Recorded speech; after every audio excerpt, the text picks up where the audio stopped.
Félix, c'est gratuit.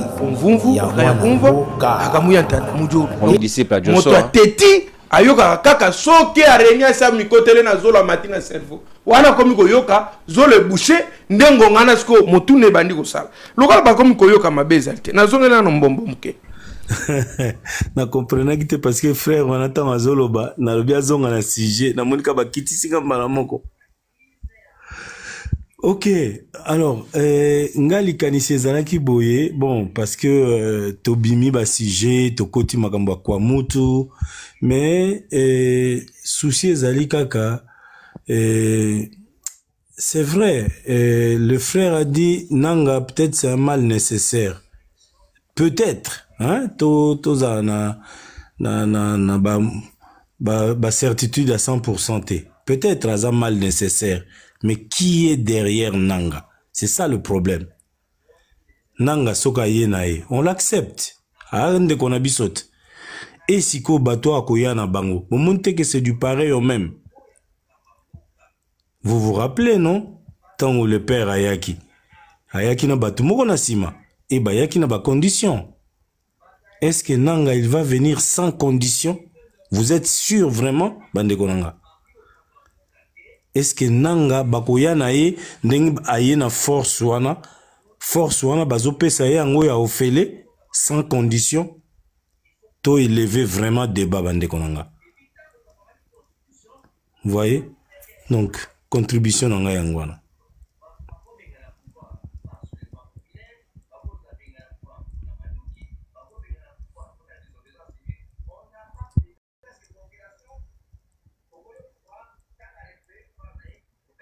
Merci pour la parole, Cordon. Moi, je pense que l'intervention a été par rapport à Ngonga. Mais je dirais tout simplement, en tout cas, Maramoto vivant au Congo, je pense que la leçon a tiré, la leçon de vie est zamoué belé. S'il faut rappeler, l'orgueil ne paye pas, l'arrogance non plus, le djalelolisme. Taliban pendant des années, surtout donc des années, il est le coma qui on dirait, bidle imoko donc il y a roulé sabatunanko, le kuta, les mensonges, n'a su ba résultat lango yango. Biloko yo epé sabatunyo somo maele na vie, o ezali ba les somo ya vie. Bisomo le to komona, fati beto ezali soute. Comprendre? Aucun panel au tambola, même na o émission, fati be, boina boy, pour voir na biso, boina boy, non. On ne dirige pas un pays par défi, mes chers compatriotes. Comment vous dirigez par défi, on a banani. Vraiment, un scénario automoni, il faut penser à maïle. Mais s'il faut revenir dans la situation actuelle, il y a un mot cannabis, le cas. Là, on remarque stratégie moko bato ba komi kosala. Yakoya toujours na baje na bango yakoya wana komi kiti sezate et loko ezate. Si pour revenir na discours tout comme on a ya Félix Tshisekedi, moi personnellement, je m'entendais peut-être que tout le monde a moutoyé. À ça la moi tandenga uta kosala na ba escroquerie na ça qui a deuxième il y a élection na ya le kutao et puis na deuxième mandat ninga yaki quand même na moi sens pour y a humilité. En tout cas, chers compatriotes, que j'avais commis quand même pas mal de choses aux Israéliens dans l'islam qui bien été, mais bon, accordé quand même, voilà tout ça donc, hein, Américain a quand même commis quitter ça. Américain au sein qui va accorder quand même des deuxième chance. Comme ça, aïe banani a réparer, tout ça, c'était ça le discours qui n'a pas pendant la campagne. Comme ça, moi sans humilité, mon cobo et ainsi de suite. Mais tant qu'à réussir kuna yewana na kadima so kadima na ba te so akenda wapi ba tu so akolanda bango wana parce nga bato ba seni wana vraiment na kamwa très catégorique na bango na ba venture ba signer akawana po okoza no super courageux mais tant ozo signer et lo comme ozo engager tout un pays ils ont engagé ba venir ya bana na biso ba batu wana ba batu moko donc na éviter. Bref, ayaka na moi sans humilité wana. Mais cette fois-ci, au moni moutoyer, moi je m'attendais à ça. Hein. que en tout cas marambo qui déjà bonabo et peuple congolais en tout cas naebi que situation ezali boye on a aussi commis le tata mais kata mo komi kitisa il y a zo le kamupanzi et aujourd'hui ba na stratégie moko boye et en tout cas eza makamu ya mboka papa na bino atabeli liboma atalongoli bilamba bana boko yate botala bana batala papa teneli papa soka lo ameli masanga lango ya milongoli bilamba ye moko ezala malédiction bana pepa bana te parce que bana basengi te ke batala papa wana papa et moi comme Kolanda ba peuple ba ba mona muta bonilité na ye malédiction aux alawapi bamsu ba ye boyo te nda kuso bo fungoli porte nyoka koti boy na boy bo manano nyoka ole botala muto abo botika babiloko wana on est dans les peuples n'est pas dit bande ko ngai bozo mona te ke zo simbate moi je pense plutôt que nata oyo boya na discours ya vérité boya le loko mo ya vérité. Donc, tant que vous avez un dialogue, moi je souhaiterais que nous ne soyons pas nyonso ya kene ko sala kuna et à ce moment-là, peuple a koyeba nini ya ko sala. Alors pour na ba obazo ko belela batu pamba surtout bato ba beto mona bema la Équateur et tout ba jeune boina en tout cas ba jeune bokota makamu na lo engeti. Bokota makamu na lo engeti. Armée en gros moi je pense que on a assez de militaires. Ba pesa biso ba nombre 160 000 hommes. Hein? Et bah, vous allez de plus à peu près 50 000 hommes. Mais ces gens-là sont suffisants. Bah, armer bango, bah, organiser bango. L'autre fois, tu vas prendre que bah, récupérer Arsenal, Nyon, Cezagi, na niveau comme comme inango, na tout ça. Et puis, ceux qui te zongi na souka na mukokoli, tu comprendre que bah, makambo Nyon, ceux qui salama, traitisme à Félix Tshisekedi. Et puis, nananga makambo au sala, tobo sanakate, soubasman nango, et zalaka. Non seulement ba minerai mais ali ko récupérer terre na biso ko récupérer ma belé na biso et là ko wana to bossa na kangote malgré to kolo ba makamunyo so to bossa na kangote to zara toujours lisu likola lisu malgré situation au ndenge et comme siko boy. Donc pour moi je dirais plutôt soki ouverture ezali pour na dialogue mais ba condition ezala makasi to jouer G na bangote ba traître na biso oyo ke boké na dialogue après lui ba lobi ya ba belé lisu ba zongi biso sous faji mais boy na boy tout ça on a assez souffert na ba aventure wana le mal a été très profond oyo ba dirigeant oyo soi-disant ba dirigeant ba sali na population lelo rien n'a abouti. Moi je me suis toujours demandé qu'est-ce que le pouvoir a fait pour le peuple et le loba ya ko senga que le peuple a ko soutenir pouvoir. Tout ça, l'idée n'a pas à faire d'essai. Tout ça, on les fait bien. Mais qu'est-ce que vous avez fait à votre peuple, biloba dirigeant? Vous savez nini? Vraiment, la situation où on a tous très prudent et puis toujours la mauvaise pratique, moi panel tout ça raté pour la nini comme apologie c'est l'argent du peuple au gaspiller même pour campagne je pense que la paix a changé le camp et restons toujours unis. Toujours, même temps de la restons unis. Tu es que misala mususo baron basala et ça pour aboutir au peuple. Donc tant que la unité oyo, et ça vraiment pratiquement presque impossible. Dans mon temps au biso tout, tout comme directement uni na ndenge baron diviser biso peuple. Donc moi j'ai toujours appelé na ba vrai patriote congolais conscient, minorité wana ndeto ça la force pour nous aussi colambo la biso. Vraiment on allait un peu bref par rapport à Yataïm et tout voilà parce que bon on c'est Poussani. Mais je pense que tout le monde vraiment causé la très très prudent, tout cédé na ba gé na bango te ba jéso salama trop et puis batika ba intimidation na bango pour la liberté d'opinion hein. Batika ba intimidation na bango ba ko sala kawana tozo ka ba appel na bango ba intimidation ba stratégie ba komi ko multiplier ça ne sert plus à rien bande ko ngai. Bah ça ne sert plus à rien. Vous avez assez joué na peuple wana bo sali bo makamabino bo yibi bo comment osaka bo kabola mbonga peuple na ba jeune en fait franchement le pays a été très très très mal géré pendant 6 ans au Tomoni ezali o mutu moko ta santana inako ba para gâteau na bino sur aussi bozui ba tout sur le ba komi ko ya ko soutenir pour azoye ba que danger commis déjà na porte il y a wana ba sutuki et allez-y dans les panels remarquez munoko et sili munoko sili. Alors, bon, quittez ça, et là, on a la seigneur bino, bon, quittez ça, donc, taisez-vous, so, bon, il va sunga, bah, quittez ça, bah, la vérité, discours, il y a vérité. Donc, comme il attend un discours, il y a vérité. Merci d'avoir monopolisé parole, merci beaucoup.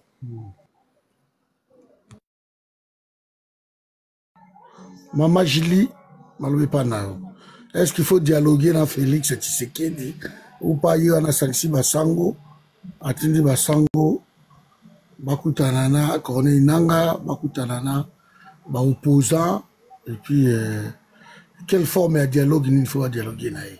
Son départ ou il doit rester là jusqu'en 2028? Non.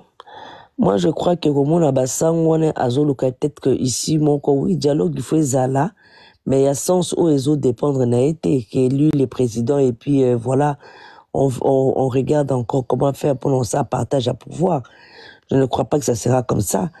Et d'ailleurs, Bato Bazan en face, nae, si va fragiliser, Baotikaye, monopole, on a décider qu'est-ce qu'il faut faire, comment on va suivre, il t'a mené sous cadence, je crois pas. Bato Bazan en face, nae, Bazan déterminé. Mais c'est moi ce qui est triste pour le pays. Je crois que le dialogue est en sens, comment faire pour nous déposer, pour le changement, il y a pouvoir, je crois, c'est ça. Normalement, Balouka ici, Moko, il a sorti pour Félix. Je crois que c'est ça.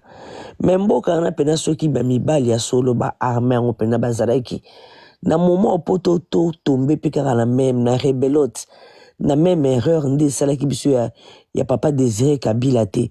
Je crois que ceux qui, soda Moko a télémia du pouvoir à Félix, c'est quoi? Nanga ne va pas avancer, il n'aura plus de raison. Puisqu'il y a le but raison, il y a une guerre pour les acapos Félix à le pouvoir. Ce que c'est yango. Bah moi que solution zali pour nanga ya te comme il est déjà fort. Soit tu bâtis biso ata soda mon azui pouvoir. Félix a démissionné na kimina ya ne revanda na Belgique ngo yamba batunyo surtout. Je crois que c'est la meilleure en tout cas ceux qui azapena na motema ko linga ba congolais azana besoin makile continuer ko tangate. Je crois qu'il faut céder pouvoir quelque part pour que Nanga n'avance plus. Mais dialogue, ils sont espérant, on a dit qu'ils vont se mettre encore à table, ensemble pour négocier, pour voir la cause de défense, ou autre cause à 4 vice-présidents. Ça va pas se faire, je crois pas, non. À la position qu'on négocie dans sens où on a été, déjà pour commencer. Mais les Congolais, on doit plutôt parler par amour de notre pays, parce que mine de rien, nous sommes en train de parler, mais si on doit regarder de loin ce qui va arriver demain, le pays va sombrer dans un chaos total. Alors, Nabolungamboka, on doit commencer à chercher les plans B, comment faire pour sortir na piège autozaranango ya Rwanda et agresser Arabiso et surtout pour Arabiso minéré. Et pour moi, à mon avis, je crois que la solution, c'est former l'armée. Armée, on doit former l'armée. Pour la ligne tout à la caraba armée cacao, ba bombe, ceux qui n'ont pas vu hein? To bundaka na makonga na ba mbeli na ba okiliko. Franchement, hein? Pour défendre côté d'Abiso, mais ba Zulu pour se libérer. L'Afrique du Sud. Est-ce que babundaka na minduki bakufa ke beli me bazaki na ba machete bazaki na ba mbeli bazaki na nyonso babundaki na ngo na force da ba nyonso tout. En tout cas ce qui pouvoir oyo ya Félix Oekwe vraiment congolais photo yeba ndenge to ko sala pour mindele ba ko aider bisoti. La communauté, c'est une communauté internationale. Et Koeda Kabisote parce que Bango baza derrière Makamoyo surtout pour les avoir profit na Bango. Alors on doit savoir donner les dos aux occidentaux. To ba ko battre la partie d'Abiso na armée na biso moko to ke diboso. Pour nanga so akoti ezani ni kama Makamoyo to bandeli kali susuti. Pays au sombre, ils ont quoi na kao. Comment on va faire? Hein? Parce que, attends, le président Martin Fayulu à côté, soit, va négocier à côté. Azapeka na armete. Le connaissant tel que je le vois là, je connais pas personnellement, hein, tel que je le vois là, il va pas vouloir négocier avec les Rwandais. Il y a un président Martin Fayulu soit à côté, il est le président. Arménie n'a pas de pays qui nous bunda kuna na front. Et ça peut qu'à hein? Tout le monde n'a pas qu'à agresser. Donc on dirait que na piège, ils se sont bien préparés. Je crois que le problème, c'est plutôt voir qu'est-ce qu'il faut faire pour la partie, on a sécuriser Est. Et là, on est bon tout ça là. Bah, Congolais, faut tout penser. Mais bah, négociation, ça nous amène à rien, en fait. Ça nous amène à rien. Nanga non plus nous amène à rien. Toujours quand on a un tourbillon, ça va être très compliqué pour les Congolais demain. Très compliqué. Toujours mon le quoi blague, c'est vrai. Félix a mis sur un terrain moko, où il y a quoi anéantir penamboka. Hein? Comment on va faire? C'est ce qui est dommage. Je crois que c'est tout ce que j'avais à dire. Hein. Merci, tous à la bien, Zaba Bomba Bisso.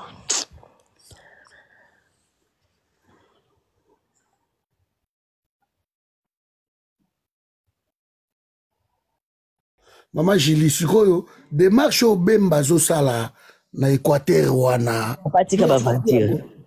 Atika Bavantir, depuis l'arrivée de Papa Désiré, ceux qui Laurent Désiré Kabila. Tu sais que Bisso Équateur, tu vivre injustice, mon Rondi Mate. Bisso Équatorien. Nana Eba qui était homme fort, il y a armée, et Zaki Équatorien. On nous a fragilisés. Si on va reconnaître que Bisso Foto, il y a Bemba Poto Sanin. Il y a Zoé qui est Fagal et la présidence. Qu'est-ce qu'il a fait? Et on a pensé qu'il me ah, ça va aventure. Je crois qu'il est en train de se Maman Julie, excusez-moi, il y a 30 secondes la question que recordons à Tunis, s'il vous plaît. Vous devez savoir que même dans Bano, Bango va sacrifier Kuna, dans la Makamou ya Goma, il y a eu pas mal de débats dans l'histoire équatorienne. Donc, même gêné avec ça là, oh, nous sommes pas là pour tchabana wana, na sacrifice, il y a des bêtises na bango, hein. Comme les autres, moi j'appelle à tous les jeunes équatoriens de ne jamais céder dans Maramouana en tant qu'un artiste engagé. Je l'ai dit et je le répète, ils ont beaucoup fait du mal, ce n'est plus le temps pour ça d'aventure. Prenez votre temps, pour réorganiser Mboka, tout réquitement malheureux au sein de ma armée avec ma condition bien, on va continuer à la disposition à Batou. Officier, qu'est-ce qu'ils ont fait? Qu'est-ce qu'ils ont fait dans la police là-bas, l'officier là-bas, Kimi? Hein? Aucun mot. Silence radio. Et là, on monte des sanctions de mon côté.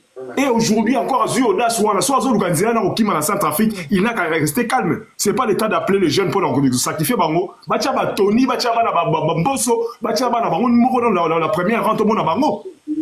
Papa, là, on fait que c'est répété. Hein. Là, on fait que c'est répété. Batoni, Batoni, Barokina, la Bango guerre. Donc ne nous attendons pas à ce que Makamataba na bango, Bachabango na front. Ça n'arrivera jamais. Non, c'est une manière à quoi on n'est plus dupe. Nous comprendre Rajouana. Même à Kinshasa, nous voyons des vidéos Banakin, Mazono, la même chose.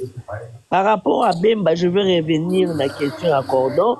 Na maman n'a bien de comment quand on a question. Ah ouais. Bemba, il est en train de faire ses blagues. Attends, moi, la Mogo Équateur, qui ne comprend pas Bitouma, Zate Papa. Bah, Salibiso, bah, injustice, c'est trop. On nous a diminué. Tous autres, là, partout, ah, bah, chanter ça partout. Il y a un Équateur chanter Nizakuna. Tous autres, bah, parce que, bon, sur peut-être à Kinshasa, il faut aller dans l'Équateur en haut profond. Au tal, bah, ventir, bah, chanter, même, il y a les, ouais, Bango, bah, Saliawa, il y a Soukawa. Les 5 chantiers sur le Léonine. Bon, tu vas vantir les autres, les Kakuna. Les Équatoriens, les Tibatambanda, Kabasi, Répondaki, Félix, si tu as bien, oh, Azoya, Nambanda, Kabayambaye, Ban Équateur, Babito, Yambayo, Tekoya, Nante. Tu préfères, oh, Yamukoloya, Kokatarima, ya université, la Kagibiso.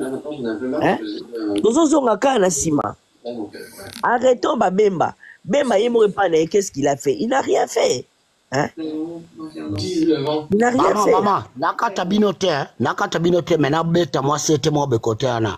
Au monde Équateur, pouvoir est où t'as en nord. Ton matato kita, ma bête la biso masola Kimbango. Mobutu, elle était un journaliste, à Koutana Kimbango, la prison. L'Afrique, Mobimba, Moutabunde l'Afrique, Mobimba. Moutachana paix dans le monde de la paix, c'est Mobutu. Malgré ma belle, elle est malamouna. Mais elle a tomboki, babomie. Moi, ce qu'on master, Anna Jean-Pierre Igwe. Yepena tolone lenze tabita bekola da 1 minute saliango bomona wa fomi ba koma na kid mais il a accepté l'inacceptable papa nanga kuta kufa na makambo wana vierge anope metiola na biso ya riche ya Congo batambongo akufa liko abuzo bana to ebi na biso ke ba via na tu ba yuma mais la minute onde boma niama tika ngungi. C'est ça que moi je voulais dire. Ngana côté la bango te ba inconscient ba rambo pe bossa les avre pour leur tchaba moi pression.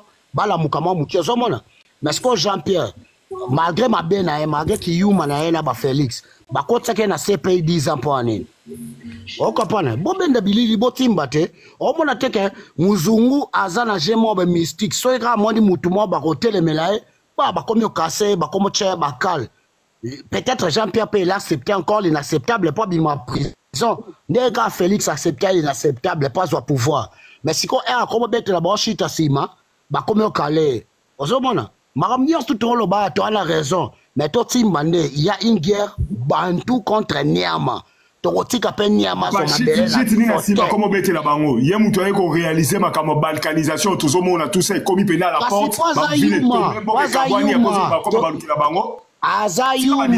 Il faut être clair même dans la discours, papa. Ah, ok. To benga na Félix kasi, to benga na Félix, to benga na Baronio, to tika Niama ya ozoma belango, to koma suba esclave kasi. Bon bino mo kasi na contre la Félix. Veche seke di kutu na mona na jet ya vie Jano auti Guado, auto Zoalar. Ben la moya bimila bino mo butu fo mutu. Tala papa. To tika ba ventir, ezali ka mama bele toza ba bantu. Omoni so Niama liera Congo. À côté tina Angola, à côté tina ba Sud-Afrique, tina ba Afrique de l'Ouest. Bon, et bien, bino plan ba na ngote Kagame. Bon, en fait, papa, ce que nous sommes en train de dire ici, il faut comprendre que le Congo, Nakati Afrique, ils ont joué un rôle moko central.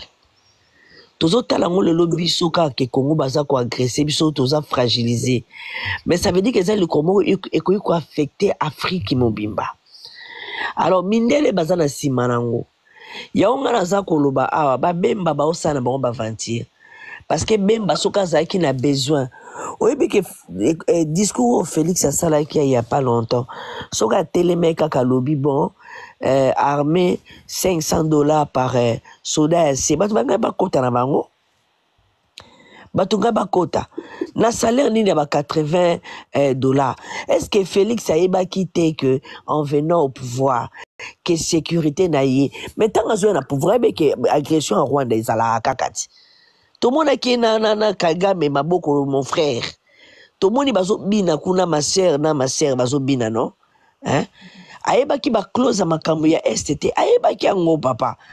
Pourquoi il ne s'est pas préparé par rapport à l'armée? Mais je crois que mon ce soit à côté. Martin Fayulu, oui, il est très intelligent. Mais quand il va arriver, il n'aura pas l'armée avec lui non plus. Hein? Il n'aura pas les Occidentaux, c'est des hypocrites. Ces gens-là ne nous aiment pas. Moi,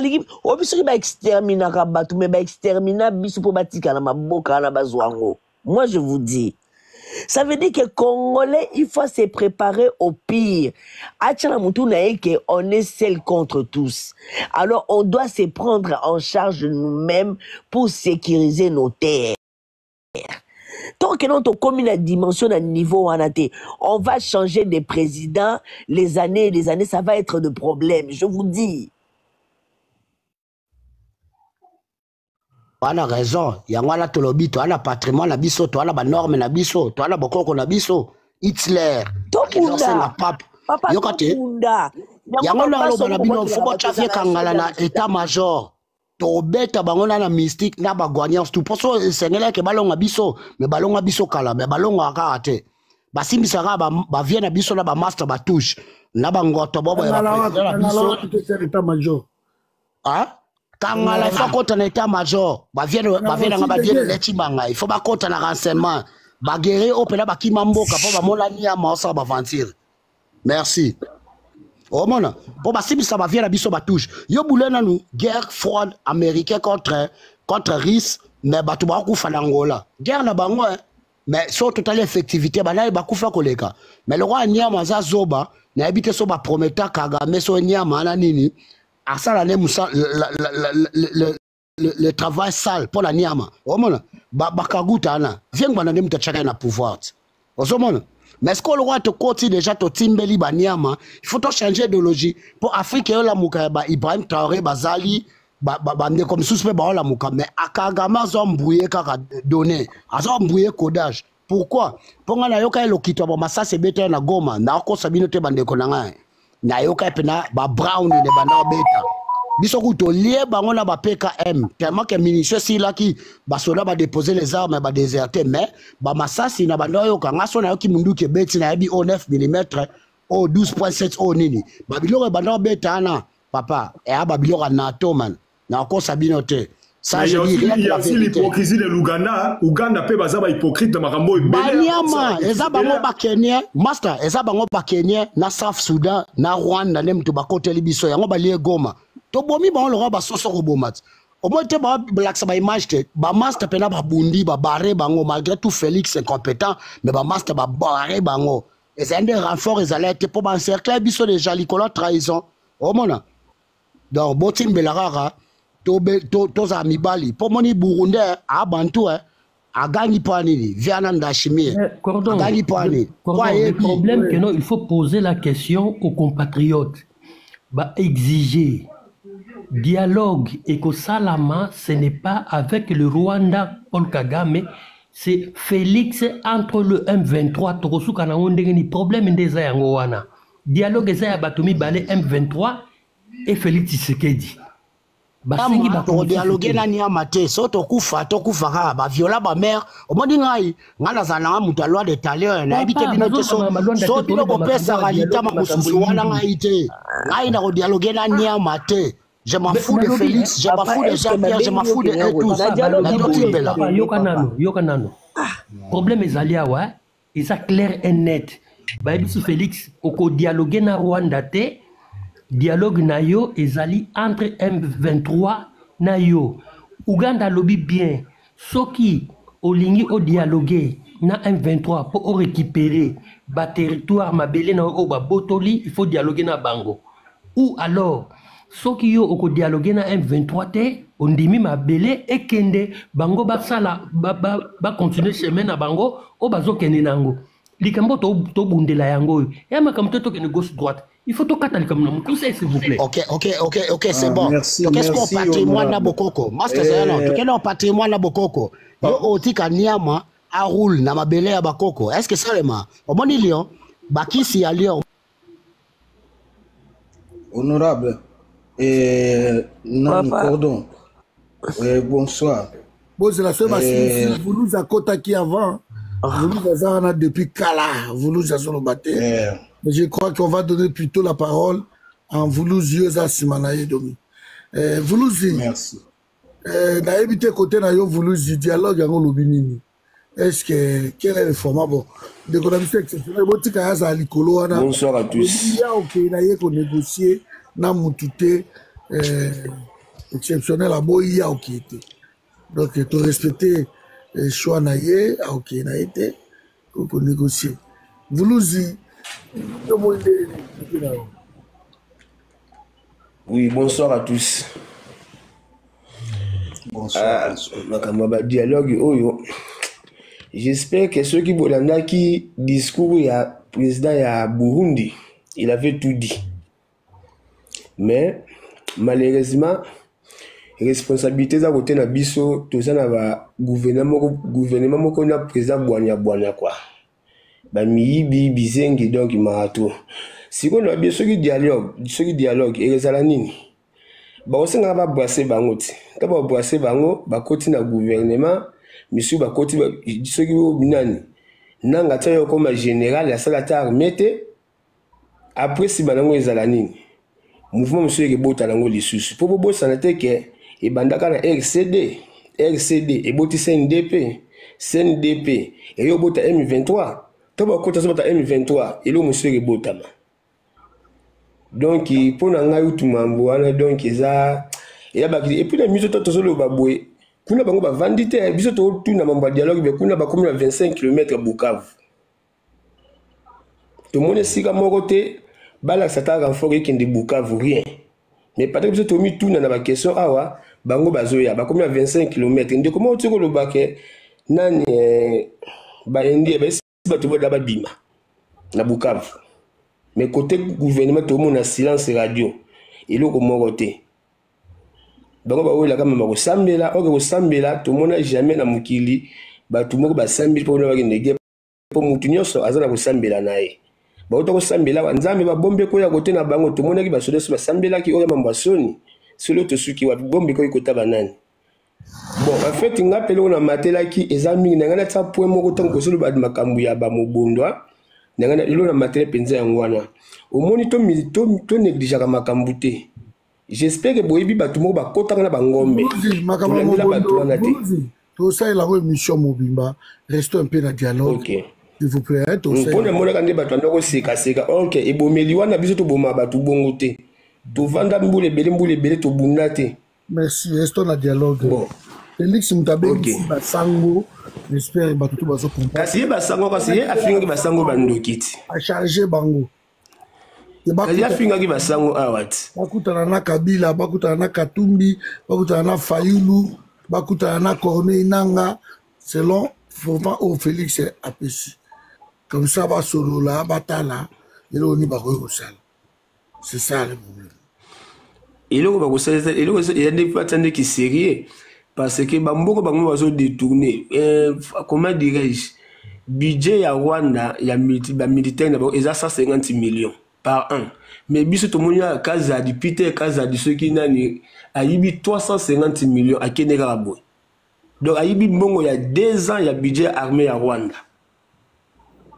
sans côté bamboko ba tchelu jelu bambongo ba 147 territoire bambongo il y a il y a 100 jours donc il voyait problème ça qui sérieux côté na biso exact le problème ça ka Chilombo maman moko to lo ba awande ko Nicole je crois que o ba beta coup d'état tout ça dans soldat ko beta coup d'état tout ça dans soldat pour ba général ba chiwewe ba chiko ba saper sur le boye qui ba beti coup d'état c'est que wandi mo mutabeti coup d'état problème le ça n'aura pour la ngai coup soulèvement populaire kaka surtout ko sika soulèvement populaire ko ba ministre on a tout na fachi bango tuko kata bango moto kuna pe bakotika bango moko pour ce que makongo na boka peuple bon côté mon dialogue je ne sais pas si bako sala mais toutefois total la kaka ndenge to mota ko landa ko zozika po côté Bukavu bango bazo ya déjà mais biso côté na biso tozo mona changement te tozo mona to gouvernement ko la sota ba bibundeli na biso bon monde Afrique du Sud to la sa bibundeli na et Afrique du Sud ba fâché fort nde ba soda ba kufaki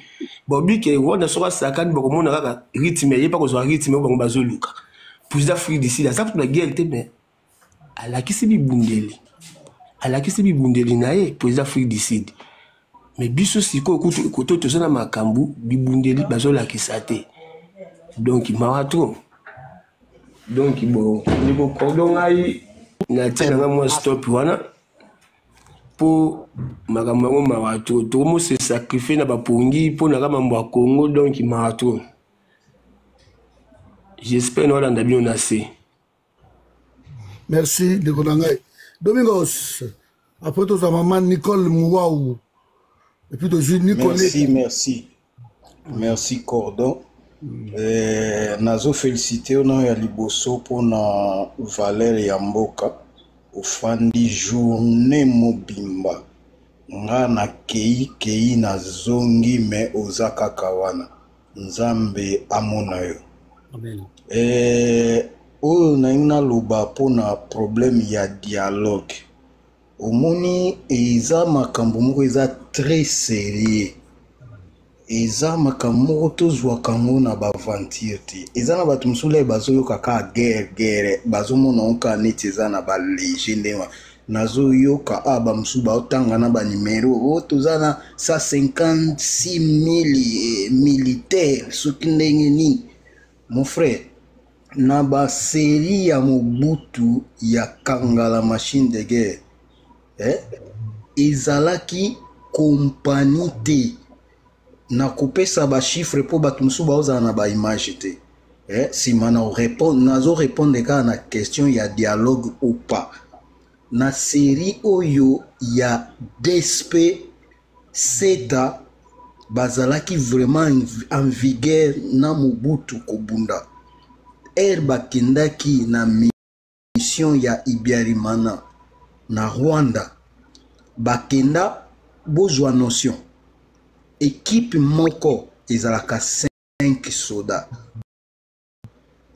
soki oke siko olongo équipe oke na peloton eza 25 donc tochaka fois 5 soko olongo na peloton oke na compagnie 125 soko longwe na compagnie oke na bataillon. Bataillon tie sous 125 fois 5. Na si bozo joa de notion.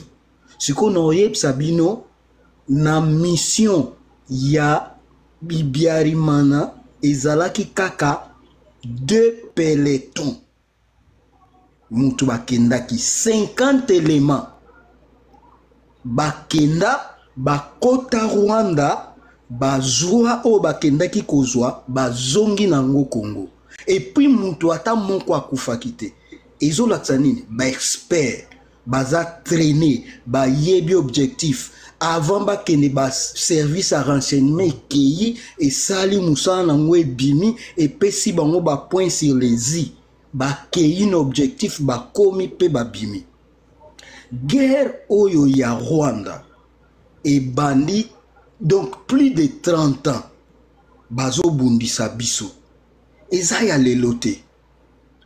Et loko tozo bosana na kati ya kisasa na gouvernement Félix Tshisekedi azawana bozo mona soka azo traîner na ba décision azo koma awa teo dialogue pona ni ayebi aza coincé.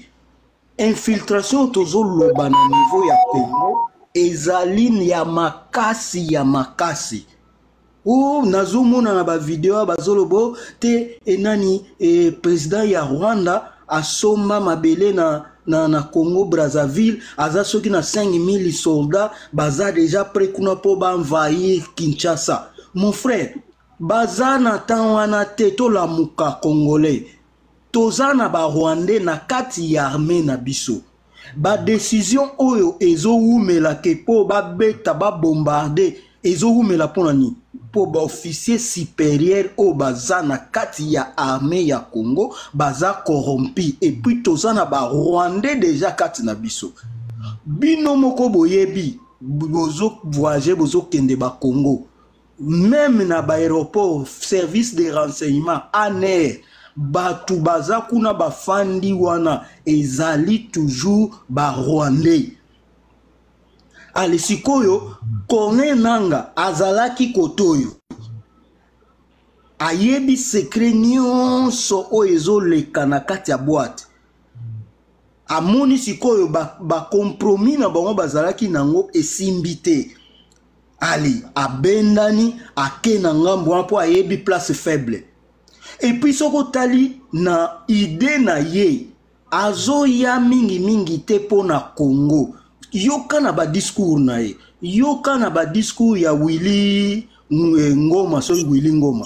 Papa Domingos, vous pouvez un peu revenir sur le sujet parce qu'il vous reste 2 minutes. Mais namonyo bimimingi na sujet, Papa Nanga.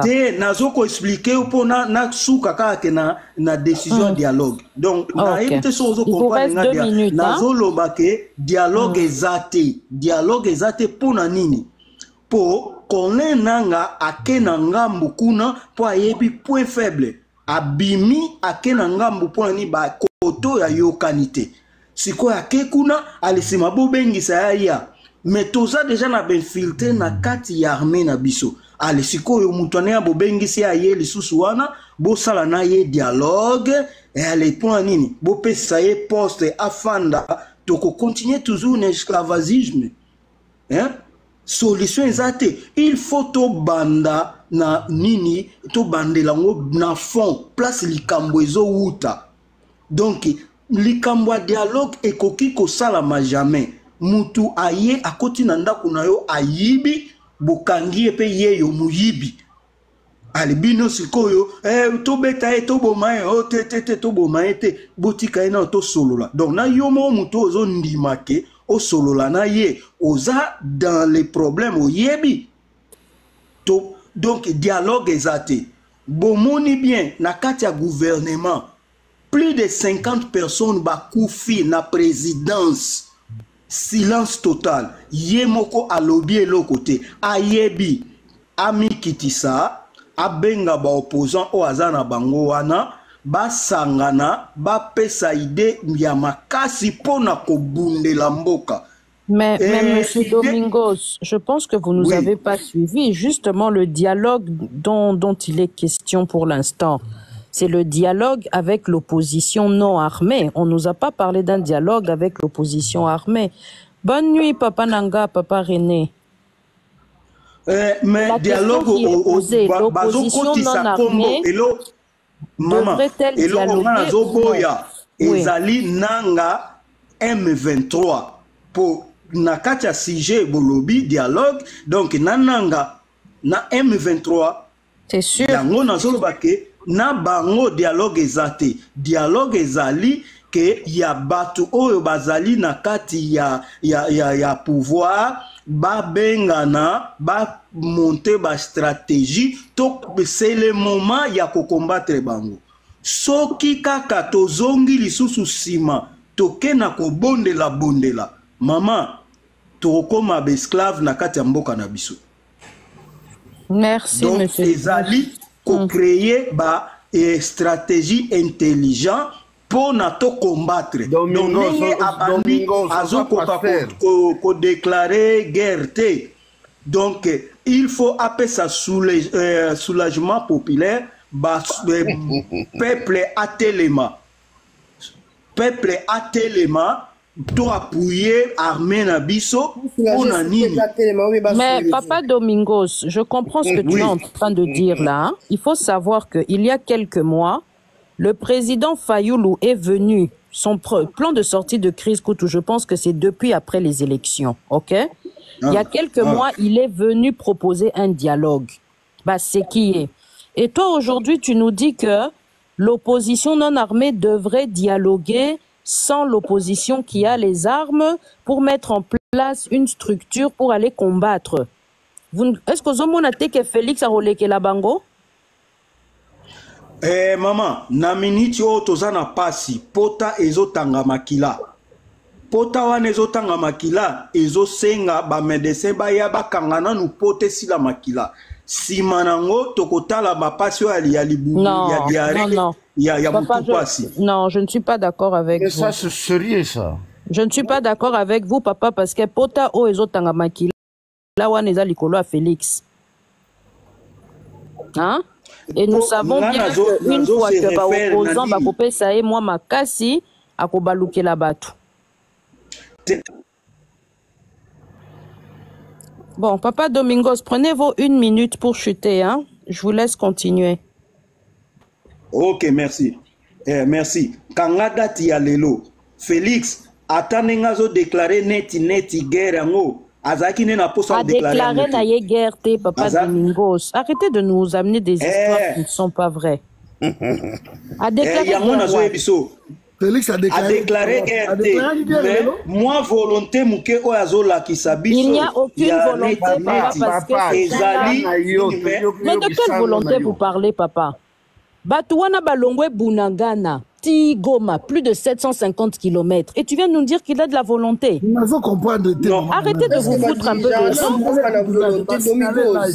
Naminicho kutozolo ba mama, nazana yo elongo. Naminicho na uti kozwa ba information. Ba soda, ba zomkota siko na laki Tanganyika. Ba uti Rwanda. Naminicho tozolo ba. Mais on continue quand même. Rwanda. Bazoko avancé. La volonté. Ah, ils ont passé, hein? Ils ont vraiment passé. Joa Maloba, maman Nicole. Merci. Thank you. Après Nicoletta. Ok, merci Cordon. Na ebite boyebi ke moto yo azaki lobi na fête ya tata nae Félix. Koto yo mboka ezokende azaki na fête babwaki caméra kota bazaki na bango na fête lobi. Ba meli ba lié ceci ba betele bango na musique kuna na ba fani ba bini ba bosani nini. Mais moto ya Félix Cordon nga na mona danger zo ya. Bozo ba ke bato ba kufe belé na ba goma wana bozo ko s'attendre na nini. Bobi ke épidémie oyer. Faut ça déjà bandeko ba se protéger parce que bibembo nga na moni ba lokota na balabala na misusu déjà boza déjà non na mona ki croix rouge azo lokota bango za décomposé épidémie rozala faut surtout ça ba okunda bango mba moko bazu bango natala ki reportage croix rouge déjà zo tambola na mituka ba lokota ba okunda bango mba moko mais cordon makile tikali na se ba bibembe wana ba mai tikali na se parce que bamsu asali lelo corneille nanga bakobandaki konettoyer sikoyo ville mobimba désinfecter faut pas désinfecter parce que olandi te nde baonettoyer ville mobimba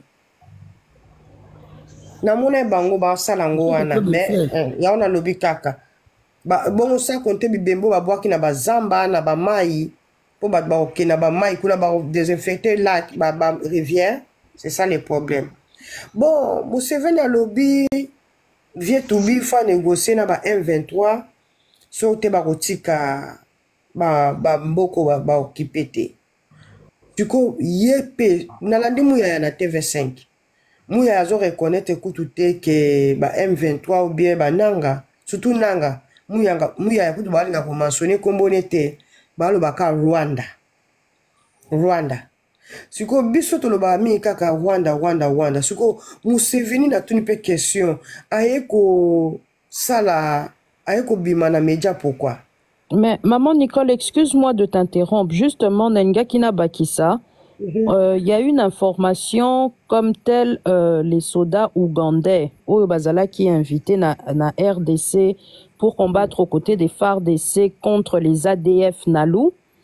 Donc, Batikali, bientôt, Bakukuta Nanama M23 na territoire à Lubero. Ok? Et ça risque réellement d'être un grave problème parce que si réellement les M23 qui depuis lobby maman Nico maman Zoali Ouganda kotaki ba militaire lobby na ba char c'est ça. Donc tu imagines ce qui va coûter na ba M23 armée rwandaise na ba ougandais, ça risque encore d'être un sérieux problème. Yango nazo loba ezandeni omoni o eloko akotaki ya EAC wana na mnicho eza divisé en deux parties. EAC wana eza okabola mutu akabola go Félix Ndambu bake kote na ye Ndambu batikali kote ya patron nango Paul Kagame. Sikoyo tozomona déjà frère d'ici dans na makambo te lokwa basoda bakufa nani ya koti conflit alaxi Rwanda bibundel na ye. Rwanda parle baki jamais Paul Kagame ba jamais bitumbe ko bundama na Rwanda ko bundama na Congo. Bozomona koma biso tozo perdre mboka. Biso tozali abana ko tozana conscience nga botami na Congo nga babotinga na clinique quinoise wana zaki danoise à l'époque lelo koma quinoise na mwana na botami kuna na poto na âge à 25 ans naza toujours na souza Congo ménage 52 ans toujours moi bato ba sa des autres na Congo to kokotela te to sala buto sa mboke ekende tozwa conscience faut que telemela Félix asenga démission longa parce que so Félix alongwe bakor nyonso asigné na bango ekweya po baya koluka mutu mote aba ko rendre compte ba ke ye mutu ozaki na bakor na ye akei parce que Félix a signé bakor ebele Félix azana bakor ebele a signé pour na mboka na eza ko appartenir na biso nyonso tozali awa ezaka pona bango te te siko ba pays étranger ba comme na conflit bakor oyo za karikonike eko za na contre ya pays eza bakor oyo ezalaka autorisé par l'Assemblée nationale et passé par l'institution peuple. Félix Bakor a signé Yemoko. Donc, a signé sans Assemblée, sans nini. Ça ne nous engage pas. Mais quand on a mis time, yaza président wana wa vanji wana. Il y a bien de lobby qui a signé Bakor wa msoto yebiango, ça a contacté des chambres. Omoni sukele oni ezali lokola ya zakaka wana cordon bango bazo chesie do bazo landa ye ba lande na bakor na bango omote ke so biso to longoli ye soki a longwe wana ou bien démission asali démission ba landa nan parce que les ba ya ke au gouvernement Congo asalaki ba bakor na biso ba tuna bango bolaksa ba paperwork bolaksa mikanda ozate parce que mikande otika kala maboko ya ye Félix omoni ezala maboko peuple congolais te po ezala archive na biso te donc mboka ekende na mikolo tozoya toyebi na mtendenge mboka ekende menga na omona ata bapemisi muke bagoma banini po Félix déjà na minicho na couloir international balingi na bango suyo te siko yango mo azosala makambo na kiteti yango ti omonde azongi nsima soki na couloir international bandimaki ye alinga oluka bopoza te tovanda tosolola cordon amoni kasuki libala balingi ye lisusu te omonaki te Donald Trump basalaki interview moko batuni ye makambo ezoleka entre Congo na Rwanda ozoloba ni abit is no time mpona ye akotoka eza moment te mpona ye aloba makambo wana sikoyo me bato bakufa mboka bazwi ozomona nanga namoni wana ndenge ke babwakisi ye amoni babwakisi ye kuna aye korecourir mbangu kote na biso cohésion nationale ete tosala dialogue ou bien nini mais eozala vraiment moi passé mage bakondimele basango basali ekozala so esimba ezala pasi aussi longtemps bango bazoboya mutu oyo asimbi minduki oyo bapesana bazali na bango na bakor mpo bango bazoboya nanga bani koyoka nanga te kutu baza efase bazoyoba kaka eza Paul Kagame siko ye mutu aza kuna nanga batie siko ba Paul Kagame batie en tête lokola ye mutu asimbeli Tshisekedi minduki siko so bito ya koyokana mama mokonzi limbisa ngai me bandeli ya makambo oyo azalaki kotanga meme kombo ya Kagame te azalaki ndeko na ye bazalaki bapire nini oyo échanger lelo Bokitsi Nicolette wana ifala soit juste après maman Nicole non Cordon Bam na kitisi po elle dort azo ronflé hein ronflé yeah Nicolette azo ronflé nga ronflé ko mususu wana ndoyi nango na soni il fallait le après maman Nicole sûrement si elle se réveille je vais la remonter maman azonga Nicolette azonga pardon nini échanger mama mokonzi po lelo akoma kotanga Kagame comme ennemi na ye azaki frère na ye liboso changement oyo utwa changement esali mpona aza koéchoué alingi bakotela ye eya lokola moto azobunda azokokobunda te akomobelela boya kokabolela azoboma motu sikoyo lo basali diplomatie na bango na baunion sacré na bataliban bazolongola bakombo ya bakongolais bananga banani bazotia Paul Kagame mpo communauté internationale nyonso eyokaki ese Rwanda azobundisa Congo ko aza bebe akangi maboko mpo bango baya kokotela ye sikoyo bango mpe est-ce que eza lokuta est-ce que eza lokuta ke Rwanda moto azobundisa Congo est-ce que eza lokuta te eza lokuta te eza ya solo parce que asinyaki bakor na bango eza lokuta te eza penda ya solo parce que asinyaki bakor na Rwanda ti ndenge avandaki wana M23 Kabila benga na bango bakendaki na bango te mais ya bengisaki M23 14 mois na Congo ayeba iteke M23 na session de Rwandais siko ba Rwandais azoba bazobungisa bango bo masunzu oyo ya nommé na tête ya armée azanani aza Rwandais azosala eloko te kamere ya lobango na gouvernement na bino wana ya des Rwandais mais ba conseil ya des Rwandais là dedans siko nana bendaka ba Rwandais na nzoto nani amemaki bango na stade de martyr yo nano boya Kagame banda aza une opposition aza ofinga Kagame biso nyonso na bakordo batutu ya diaspora awa toyebi ke Kagame muta bunisaka biso pourquoi yaki akomi camarade ya Kagame ayebaki yango bien Kagame abunisaka Congo depuis il faut assumer ayebaki yango très bien ndima bakor asigné bafandisa ye wana donc biso toza kuna te ye aza na bakor ebele azani na maboko donc peuple congolais aza lokola ndoki azoya wana futo ozala na fourchette ya molai biso ozala na besoin ya cohésion nationale mpo mboka ezokende ye so tokovanda akozapele lokola parti prenant atie mikanda nyonso asinya na barwandais si s'agit fu ya longwa bi ya démissionner tokopousse ya démissionner mpo tosala transition ya kende tobongisa mboka apamba baplace oyo ate akabi wana azoba kosala riposte nini minduki nyonso atikeli barwandais abundela minduki nyonso atikeli bananga akobunda nini sikoyo na minute oyo basala batolotolo je sais pas so basala batolotolo parce que une grande partie ya baarme yango wana basundoli bazwaki yango baketi yango kuna na bacamion na bango wana so ya char de combat soki nini bananga bazwi namonaki baoboma bato baobotola baomba masasi na nzoto baobotola bato biloko na nzoto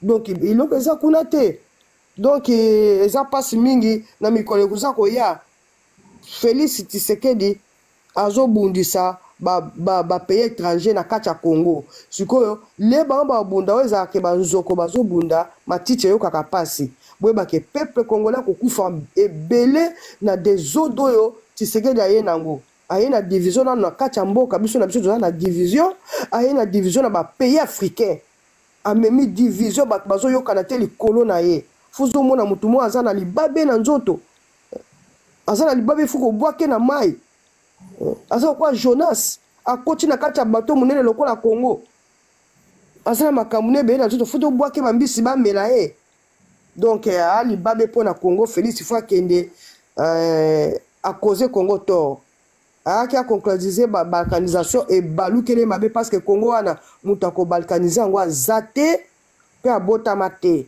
mboka wana eza ya biso nyonso biso tomoni mpasi na Congo nga nabotami wana nakoli wana namoni mpasi yo soki oyokabola Congo kande na oloba na butu ya lelo na otosambela na otosilisa Congo ekomela yo na famille na yo na bana na yo jusqu'à la 4e génération baokende Congo etikala baakor basinyaki bango baokufa Kagame baokufa na motu ne Félix na basi na bango baokende Congo ekotikala bakabola Congo te ata bazwi Goma wana tokorekipere yango baifaya baifose donc famille wana famille moko modi kande baosala makambo na bango bakosila mpona Congo. Je vous dis et je vous remercie. Merci beaucoup. Merci beaucoup, maman Nicole. En tout cas, maman Nicole, je veux juste mettre aussi beaucoup de lumière par rapport à ce que tu as relevé pour l'Ouganda. Hein? Parce que n'oublions pas qu'il y a un document du Conseil de sécurité qui date du 15 novembre 2012, où le Conseil de sécurité, Tanguba M23 Babandi, a commis que il y a un représentant de l'UDPS, Jean-Marie Rouniga, qui est allé jusqu'à Bunagana pour rencontrer M23. Tu comprends? Donc, on ne comprend pas pourquoi il cite toujours Kagame et le Rwanda, mais il ne veut pas citer l'Ouganda et Museveni. C'est ça. Tu comprends, maman? Mais bon. Un jour, Cordon pourra faire un panel et on pourra venir avec toute cette histoire d'amour de l'UDPS et du M23 depuis 2012. Allez-y, cerveau d'État. Oui, Cordon. Za problème ya mbongo oyo ifali bafuta biso mbongo. Souvenez-vous na début à pouvoir tant Félix azui début baaki na baloko so bala ndakende Uganda pour makambo ya justice na biso na Uganda fala futa zo 10 à 11 milliards. Ya kabolango. Félix atika ba 300 000 ngala soupçonnaka ki ba boakela ye mwanda moko na compte moko quelque part. Aliango, yeah. Bonsoir tout le monde. Est-ce que Nakoki n'a posé question Kamoko? Posez votre question parce qu'on va continuer s'il vous plaît. Ok. Mais ngana congolaise en a quinoise. C'est quoi? Parce que na ko mamunyo sozo le kanagoma. Mais na oki propagande mo boy c'est pour nanga esa propagande. Na sire qu'il y a propagande mais na ni na posé comme question. Balobi ke Goma ba sepeli apparemment en bateau à Goma na l'air oyo parce que biso tozolo bateau ça na terrain té. Apparemment ba sepeli neti ba ndenge ba Rwandais ba koti parce que tellement président na biso azo sala pe rien bazo sepela ke ba Rwandais ba koti kuna et ça peut-être pour ça que président na biso pardon azu peut-être mongomo boy na éviter parce que baza ba incapable ba ke kondima ba sali pe en sorte que Goma est tombé na ti ba grimé hein ba gros guillemets. Bon, sinon, on a le français parce que l'ingala, je suis pas trop bien. Je parle pas trop bien lingala. Non, tu comprends les nabiso. Ok, voilà, c'est ça ma question, s'il vous plaît. C'est ça, simplement, maman, je l'ai rebondi. Oui, vas-y, maman Nicole. Après, nous avons aussi quelqu'un de Goma qui est sur le panel. Atikali ko bunda bitumba moko te, atikali ko contrôler Goma te. Ba willing Goma so botali bango bien bazali déjà na kati ya Goma. Goma ezali nango polele po bango bakota bavanda wana ezata ke population mutu asali faveur bango bakota wana non bango bakoti population azale loko oloba te na minute avanda ne parce que ba population musu bazoloba ke na mona kinga mona video Félix Bokabola ki batu obaki pouvoir ya biso pour ceux qui bana Goma bazama makaso pe baba ki ba mais quand bazo tcha ba vidéo bazo sepela peuple ya Goma bazo sepela les ba vidéo on a évité ceux qui ça solo bazo sepea na bango teka bazo loba na koloba moko ya kanda omoni siko komisi biso soke tozaki ke mutu moko tonga to tema to bengani bato tozo préférer mikate na poche ndoki nanga ke Tshisekedi Pour la division, Maman Nicole, Maman Nicole, il faut... Na ebi ke nazo so maloba ba ina répondre madame moi zotu na moni vidéo bazo sepela. Il faut yebelo ko boko population ko sepela mususi sala na kobanga. Parce que pas na mondo ki azali rebelle, boyebi ke azoboma sans pitié. Donc il faut bo l'accender tikaka ke bozo sepela denga yepo bo kufate. Donc bo continuer au kufate. C'est un peu ça. Attendez un peu parce que on a quelqu'un de Goma, quelqu'un qui vient dehors très souvent sur les panels. Il est là, donc je vais être obligé de faire descendre quelqu'un, comme ça on pourra l'écouter. Mais madame, ngade final ou bas? Zela, ozo yozo tika la wana nazo kitsakaka. Elda, je te remonte juste après lui s'il te plaît, hein? Oh, pas de problème. Merci.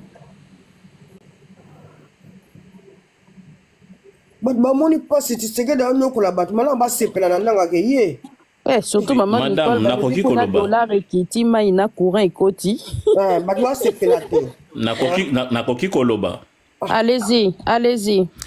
Oui, na pesi bato nyonso mbote bazolanda ngai na répondre na kombo ya cerveau d'état nazali congolais kinois né à Kinshasa.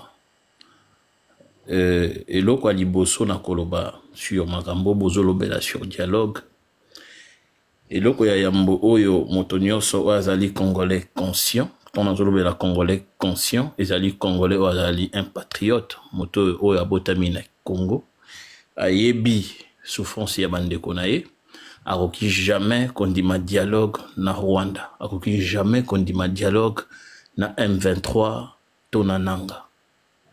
Congolais nyonso azali na mayele na moto na ye, oyo bongo na ye ezana no dongite, akoki jamais kondima dialogue wana. Donc dialogue na Rwanda biso ba congolais tolobi non ce qui sengi Congo mobimba esila na makila to kondima to kufa na honneur que to résista ki pona mboka to résista ki pona mabeye na biso moko mais tondima souffrance auto ebité tanini oyo ekosila kondima nanga ezali kondima esclavagisme auto ebité moko nini ekosila na ebisaka bato met fois ke nanga asalaka rébellion non pona bonheur ya peuple congolais, non pona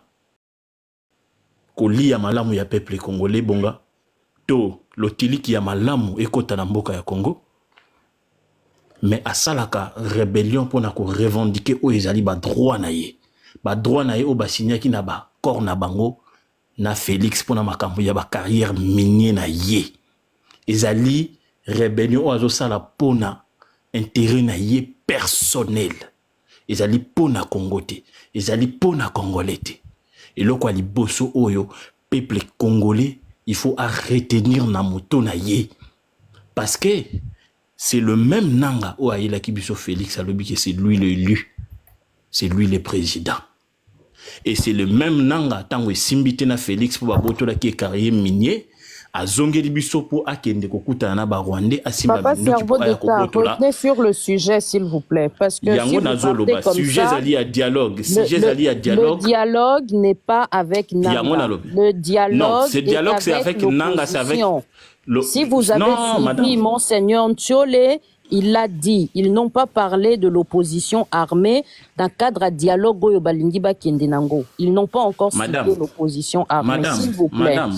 Madame, na koyebiso loko moko na mikolo euti koleka wa je crois un jour ou 2 jours passés, Israël Mutombo a dénoncé ki mahambo ya dialogue oyo Rwanda ezo senga Rwanda lobby na elongo na ba marionnette na bango ya ba M23 ba pante na bango ya nanga ke ba za na posa dialogue o bango ba senga ki soko Hollanda ki te kota disusu na papa ba page o epesa ka information. Nous parlons du dialogue demandé par Félix Tshisekedi, monsieur.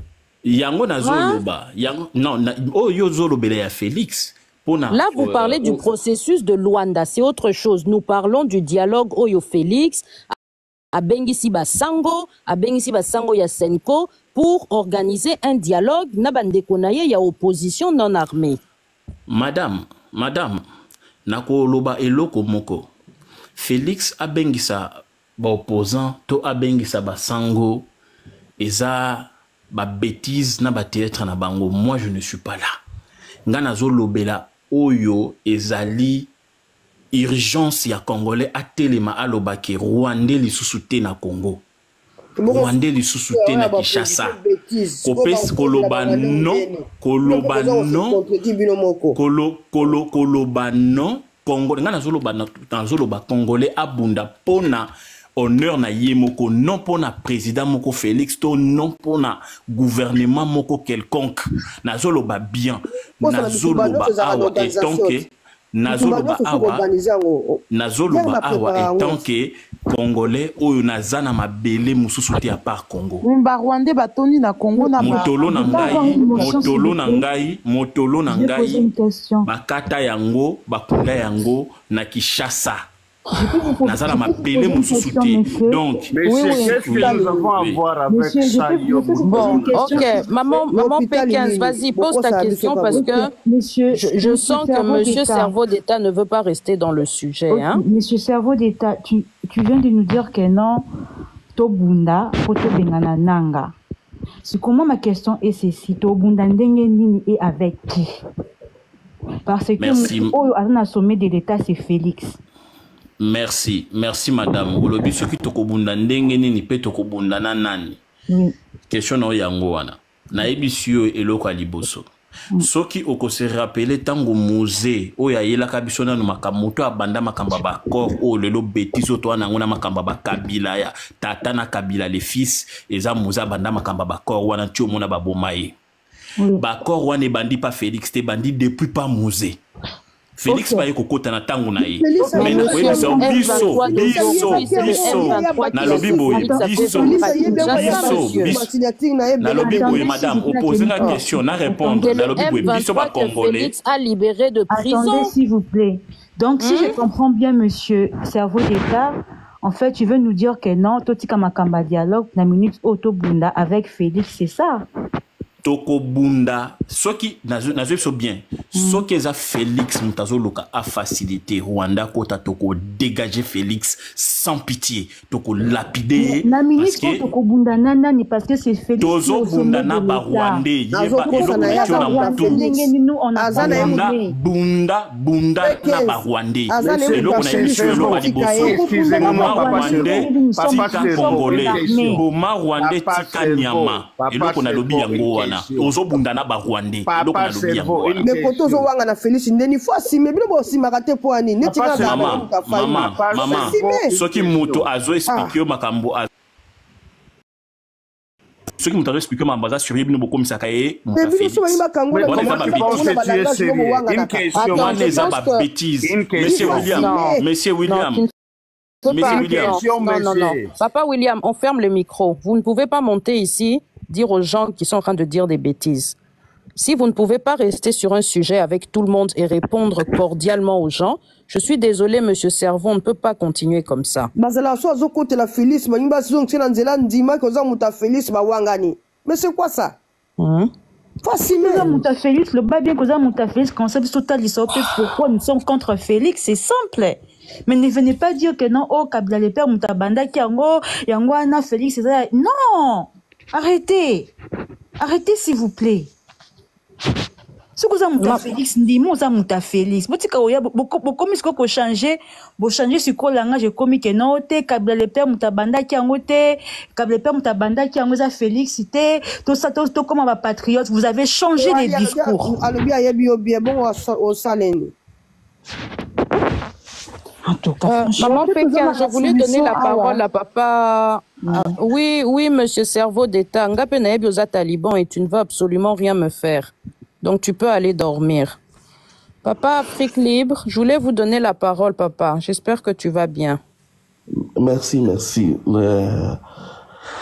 Andy, vraiment, c'est chaud. Hein. Vous savez... Les talibans sont devenus très dangereux. Hein. Ce qui tue les Congolais, c'est ce gros désordre d'esprit, en fait. Quand quelqu'un dit Toko Bundisa, et qui? Parce qu'il faut se dire que dans un état de guerre, ce n'est pas qu'on se réveille et dit on va se battre.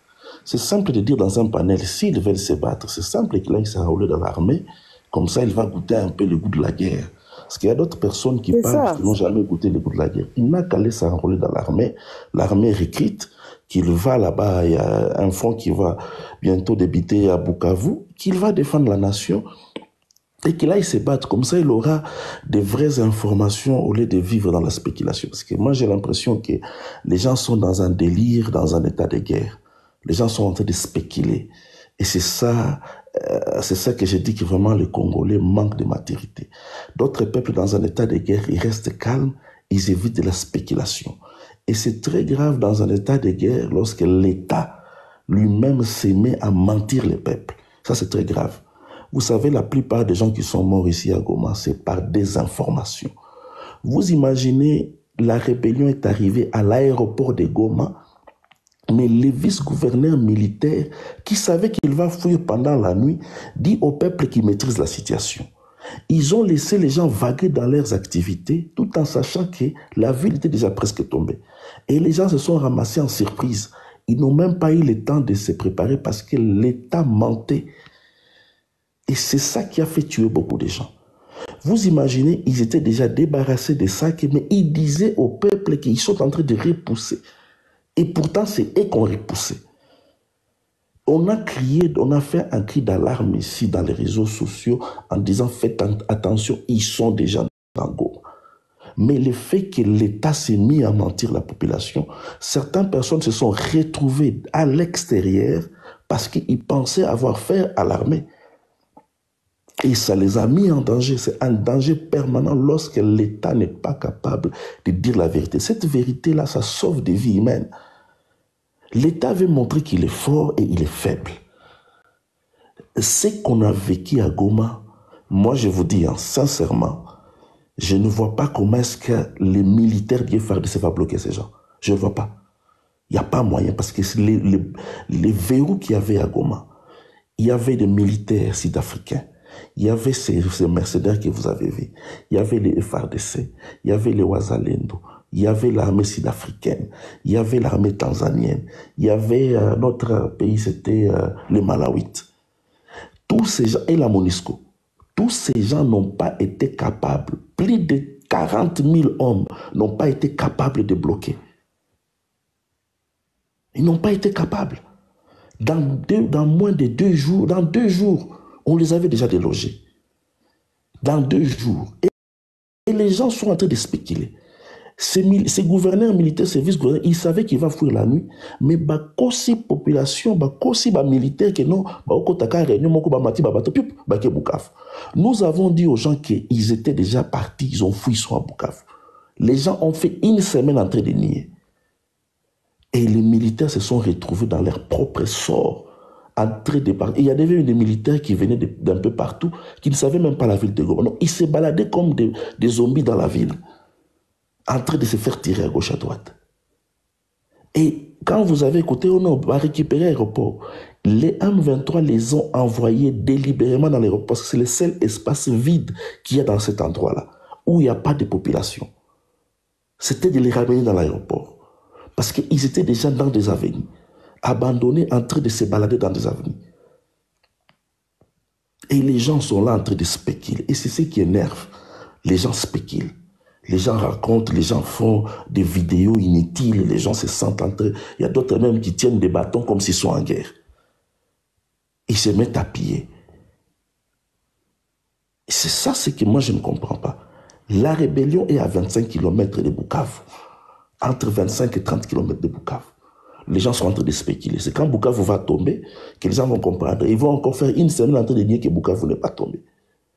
Presque là, toutes ces autorités-là de Bukavu, leurs enfants sont en train de fuir. L'ambassade de l'Inde a dit à ses ressortissants de quitter. Vous pensez que les Indiens sont des idiots?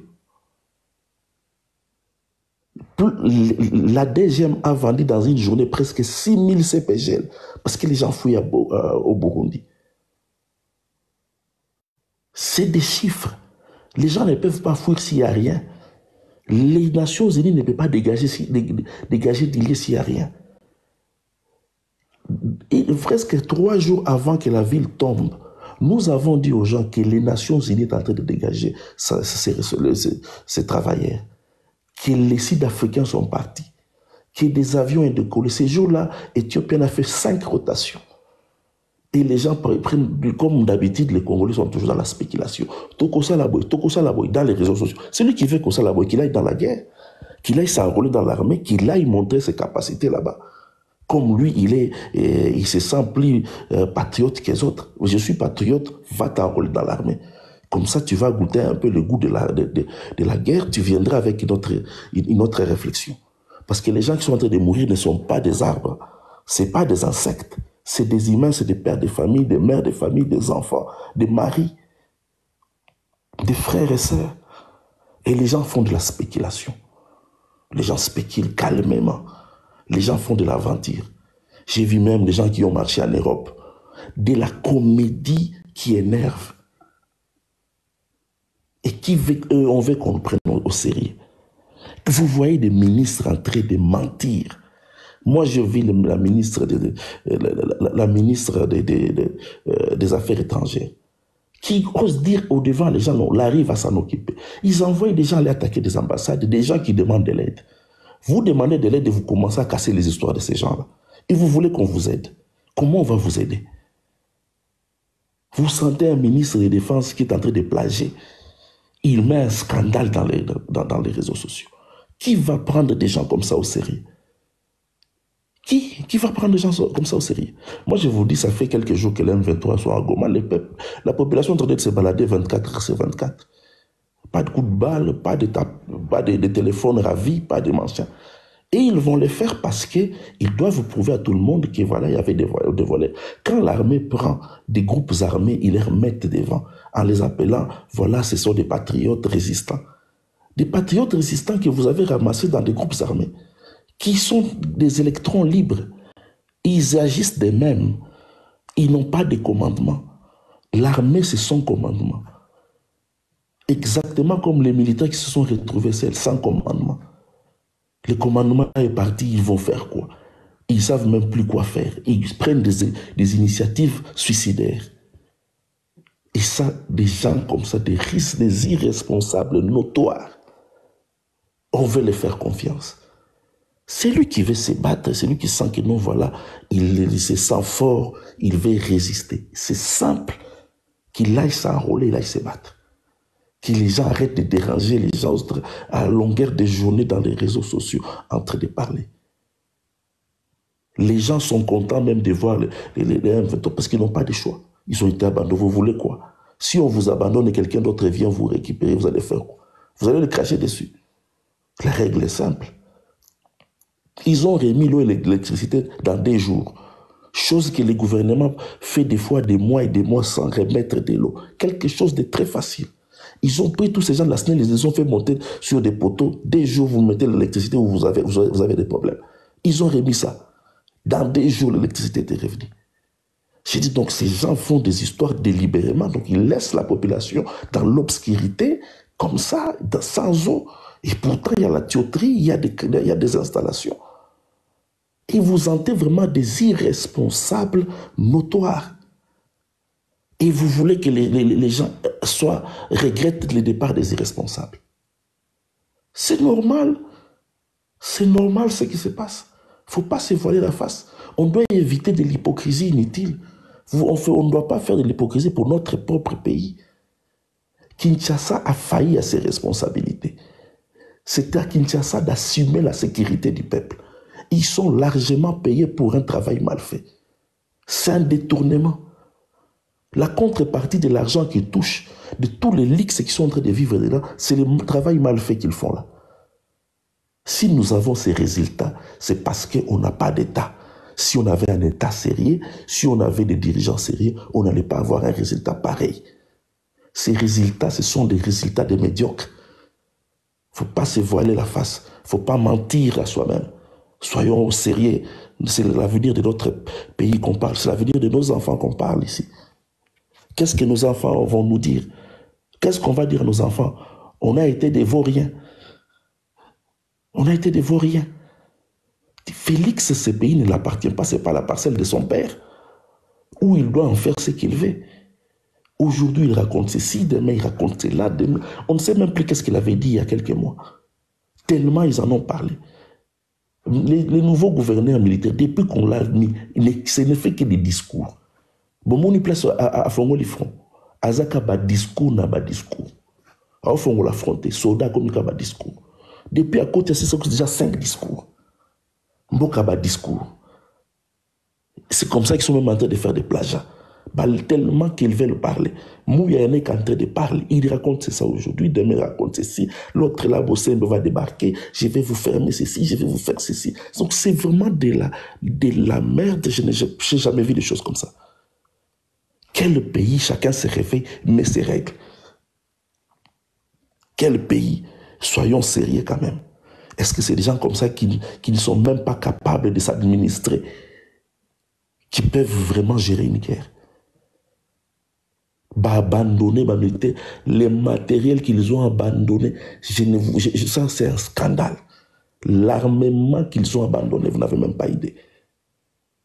Armement abandonné la Goma. Maintenant les gars ils ont assez pour faire la guerre, ne vous inquiétez pas.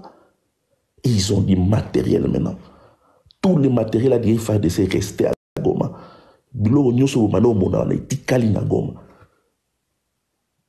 Et ils ont abandonné plein de militaires qui sont en colère. Les militaires qui partent, on revient, on va vous faire la peau. Et vous voulez quoi comme résultat?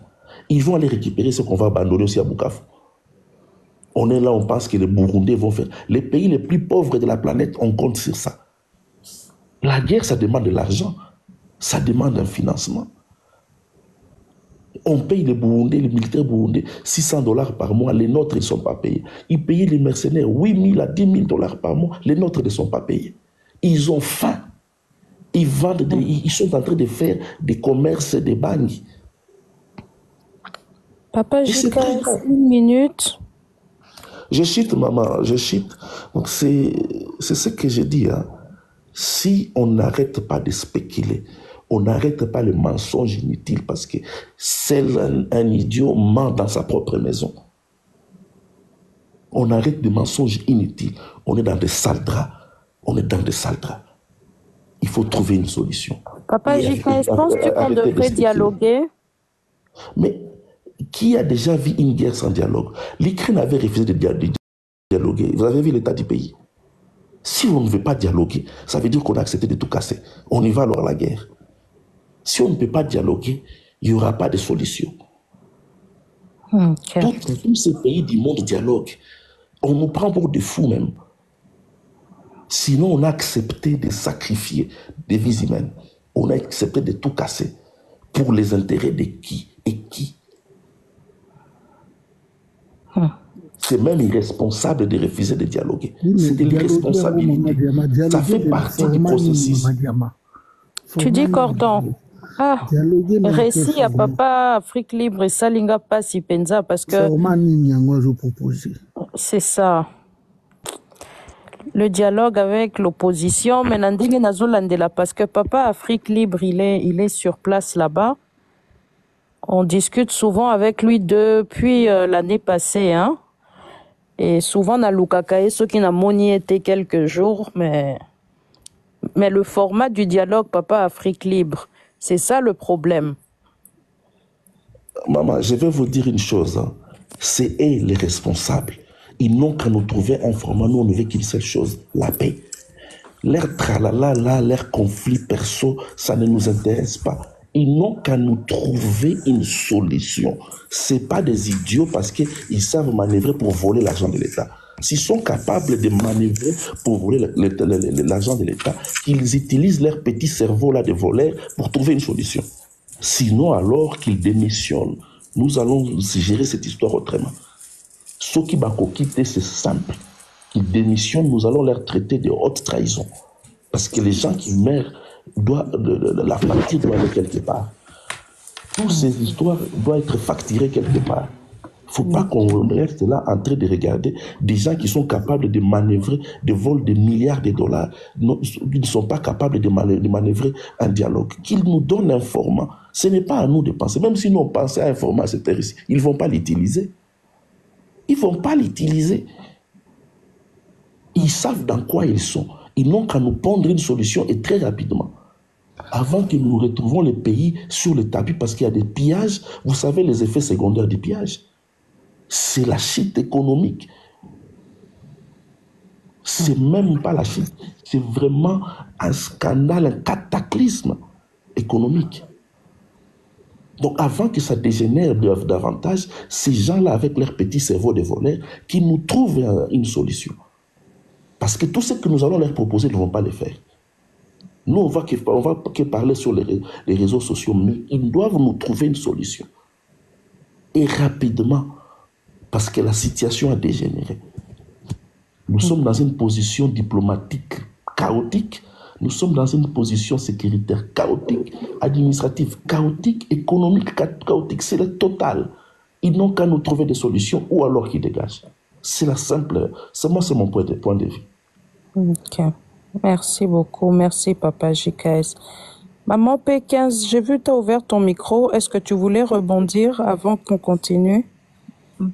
Je pense que j'allais répondre par rapport au dialogue que notre papa vient de nous expliquer et tout ça. En fait, moi, par ailleurs, j'allais aussi attirer l'attention de tout le monde pour dire que non, les dialogues que nous on demande au jour d'aujourd'hui, c'est sans Félix. Et il faut savoir que non, il faut que nous maintenant qu'on puisse demander les démission de Félix, nous le peuple congolais, qu'on puisse demander la démission de Félix. Pourquoi je dis ça? Parce que on connaît notre opposition. L'opposition, quand eux ils partent au dialogue, c'est pour leurs intérêts politiques. Ils oublient que non, nous les peuples, nous sommes là. Je vis que hier, il y avait beaucoup de la diaspora, ils sont sortis hier pour marcher. Ça m'avait fait trop mal. Pourquoi? Parce qu'il y avait beaucoup de mes copines qui sont parties pour marcher et il y avait beaucoup de gens qui sont partis pour demander, ils ont écrit Félix dégage, Félix dégage. Or que le marche de hier c'était truqué par plusieurs personnes de UDPS. Moutounion so oya simbaki alobaki Félix dégage lobi ba betaki na ba marche. Oh. Oui, exactement. Qu'est-ce qu'ils ont fait? Ils ont profité la marche à lobby pour dire que non, toute la diaspora sont derrière Félix et soutiennent Félix. C'est ça le problème.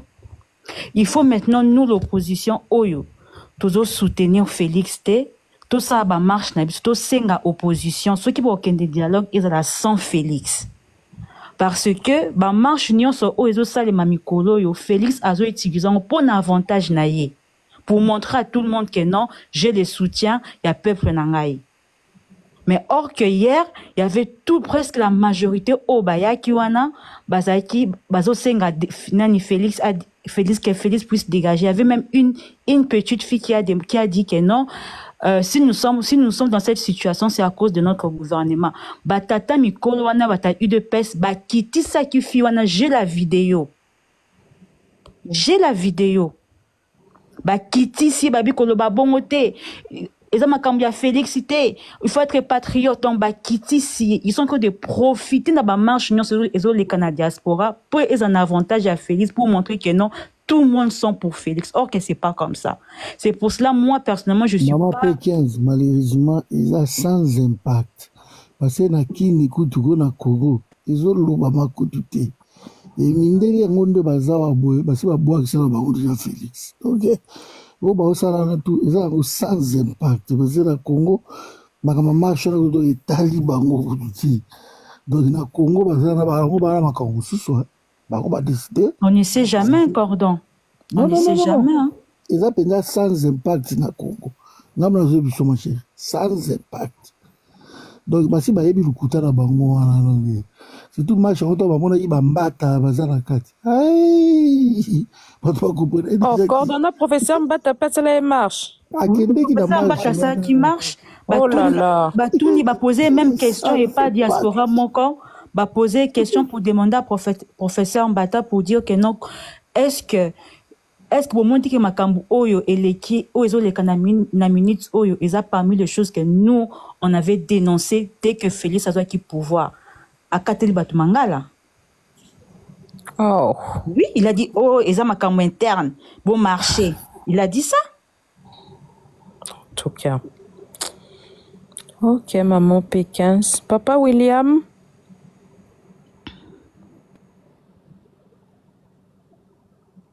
Papa William. Maman. Un tribu.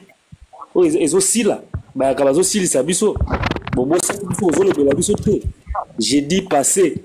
Bah, il y a Kamazo aussi les abisso bateke. Bino bobi ko bundate. Oui, bi ko bunda mais mboso na ancien ministre. Très bonne question. Très bonne question. C'est mboso ka minduki. Bo vanda ka ba ya. Mboso ka minduki. Mboso azo armé bango. Bateke bo. Cordon, na ko senga exil na Singapour na ko senga exil à cause na bango cordon. Moi je ne comprends pas tant que vous allez là tout le temps, bah il y a kabao ba biso dans la même indeko ngai, bienvenue me déranger tout le temps dans ça.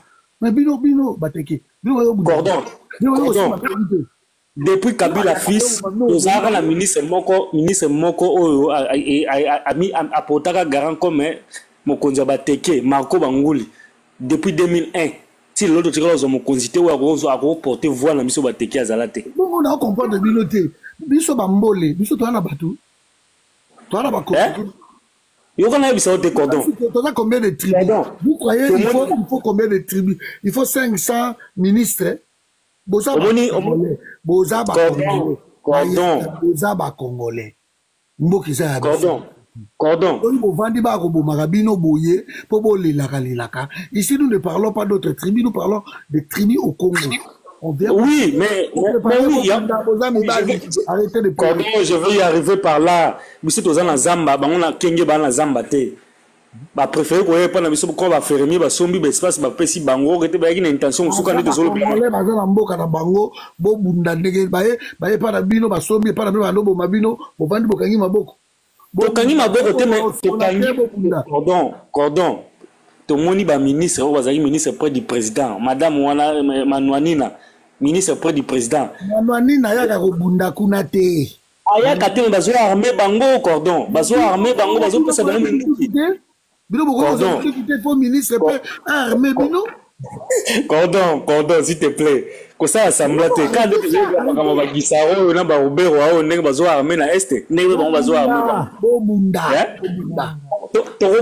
to bunda ndenge nini aussi longtemps bango bazo armé bango na minduki ya minduki boza na ba flèche boza na ba nini bo bunda boza na ba beli boza ba doki on va même discours aux tenir voilà. Même discours aux tenus en débat ivoirien, Camerounais, on n'arrive pas à comprendre comment un petit pays comme le Rwandais est en train de massacrer les Congolais.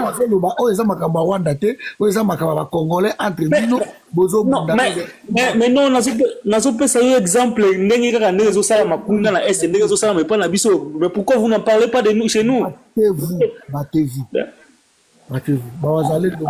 Ok, d'accord. Battez-vous, l'accent bango pe que non, biso tout peut tout ça ba Congolais passer entre bateke na bayaka.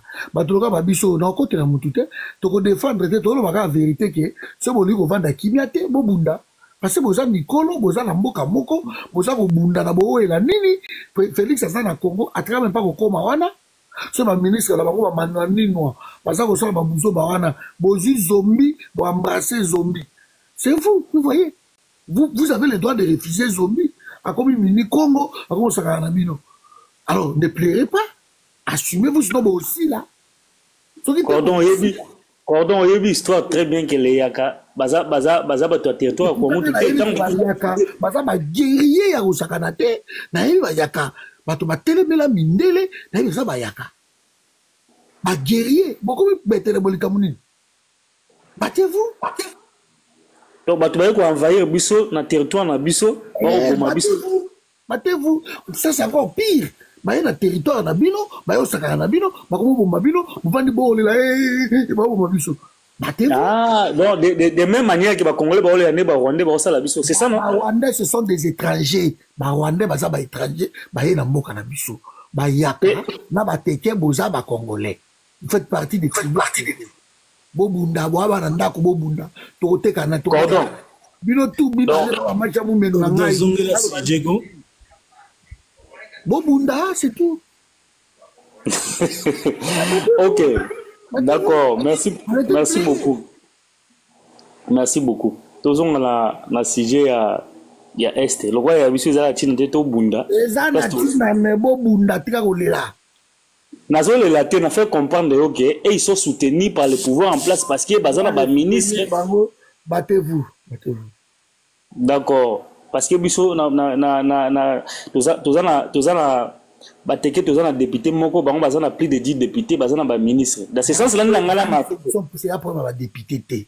Battez-vous. Au besoin de voir la discrimination, place les athées. Battez-vous, c'est tout. Ma Congolais tout bakoko va député, ma Congolais tout bakoko va ministre. Biso na Équateur tout ça dit 32 ans. Aboya ko tia biso après baba ko tia biso na nini hein? Na Équatorien ba sala boyi pendant 18 ans ya Kabila. Code 32. Donc ngabo maman ku fibu na boka mo besoin tanga battez-vous. L'État azomona makambo 15 minutes kinga na makambo ya batevu. Bah oui, babunda kulutu rene babunda. Babunda ezati bande kwa katanga, bande kwa katanga. Bon surtout ezati bunda. Félix ayeli biso ba kasaye ba komia wa bazoka wa exprès terminer biso. Gaisa ba katanga clair. Nabi batevu. Bino bozana tina alors. Tant ozo saso que to bunda. Papa, bino bozana tina tebe la bino mindu. Bosala ba flèche bino moko. Nanga est avec les étrangers. Bosala ba flèche bino moko bosala ba flèche. Bosala ba mindu ke pou. Honorable to so bunda na ba flèche to so bunda na ba arme de guerre. Mais yango même arme bino moko bo fabriquer ka arme. O bokena nango chasse kuna ba mindu ke pou wana. E bo maka pe ba calibre 12, ba calibre 12. Pardon, si j'ai compris. La biso na panela biso to sai la bino minduki. To pesa ngona no. Même tabateke bozo sili sa ba mabele na côté ka boko so minduki te na mbongo bo te kaka mabele partout qui ça ba kinga kat ba côté on a tous les bateke qui va non. Boteki mabele nyo sote pa ba Rwandais, boteki li bango nyo sote. Bino moko bosala ka minduki. Minduki bo bomela ba simbiliki. Bozo ka ngwapi? Bozo ka ngwapi? Bosala ka ngoti. Batevu. Ba minduki na pupu na bo bomo ba simbiliki. Beta ngoye. Akufa. Simbiliki azokufa bongo ya kufa tendeni antino azokufa bongo ya kufa tendeni beta minduki na pupu bino bongo sala wewe abati de lo Kalashnikov babo makanyoka munduki ona utaka risite munduki ona utaka soki wapite bino bongo bosala kango minduki ya pupu en plus boza bakolo kisasa bamboso baofana na bakisasa bato baofana na bakisasa bino bakolo bozela mokolo ekomela bino na baterritoire na bino bokopesa papa tika yo na mono lexi minute tika biso lexi minute non nalingaki na epengle nde cordon ezwaki epengle 15 minutes tika biso toloba makambo non ezalaki citation ezoleka na territoire na ngai j'ai tout intérêt si toso ebandi lelo te yoka mati okimi na Bangladesh kuna yoka te na Bangladesh nde bopesa munduki oke na mboka na yo makambo na munduki nini munduki ona bino mo bosala yango o pupu wana bino mo bosala yango parce que moi mibali ba territoire munduki yo bomaka ba simbiliki beta paye yo luki biso to selu munduki yo soke na Bangladesh kuna oke selu ba pesa munduki ok yo moko osala ka munduki opetaka bango ba simbiliki ba moloko na zamba wana ya nini kuna ya mikao opetaka bango kuna na ngunda la Singapore. Tango bino bokendaka na mikau kuna bozoboma bapuku basimbiliki bantilo bobomba bango na minduki ya pupupu yebisa bango basala minduki ya pupupu ebele batiyo efele bokamati batiyo oyo bama elekaka susu te wana batiyo bama elekaka te bokati batiyo wana ya réside zo bama elekaka te bosala yango baminduki bosalaka yango mpe Cordonnant de honorable, c'est vrai que Bozana, bien faut pas se battre, mais prenez ça aussi en compte. Parce que d'abord, il y a devoir. Il y a gouvernement, devoir, il y a l'État. Il y a combien de et ça, c'est le côté de la capitale. Gidel, si l'État ne protège pas, vous allez faire quoi? Mais c'est ça. Mais il faut que non. Pardon, je suis désolé. Hein. Franchement, je suis désolé. Non, là, Cordon, tous ont un sujet là.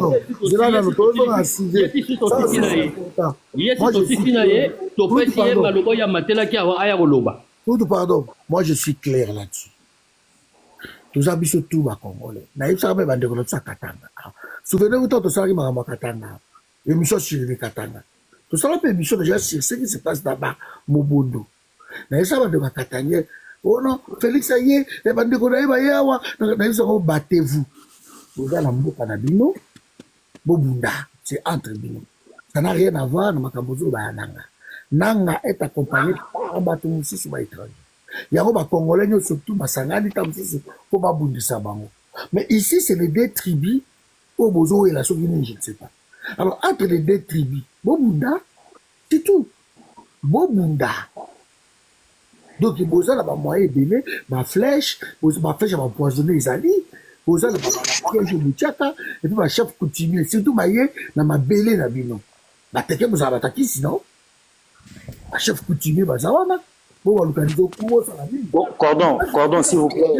S'il vous plaît, Cordon. Il y a un est bataki si bazate. Ma chef coutumier à est bazana kiste. C'est bien, on a l'obligation ma chef coutumier à est baosa la moté. Parce que beaucoup de quoi est mingi bazaba corrompu et ils permettent que batuba. Papa bino boza bataki si makasi. Okoro baluka nguma, olingi obuki. Bon. Revenons dans le sujet. Le roi est là important pour la bino. C'est important. Obaluki nguma, olingi obuki mipanzi akufi. C'est tout. Bandika goko ba masasi, et goko ba bombe.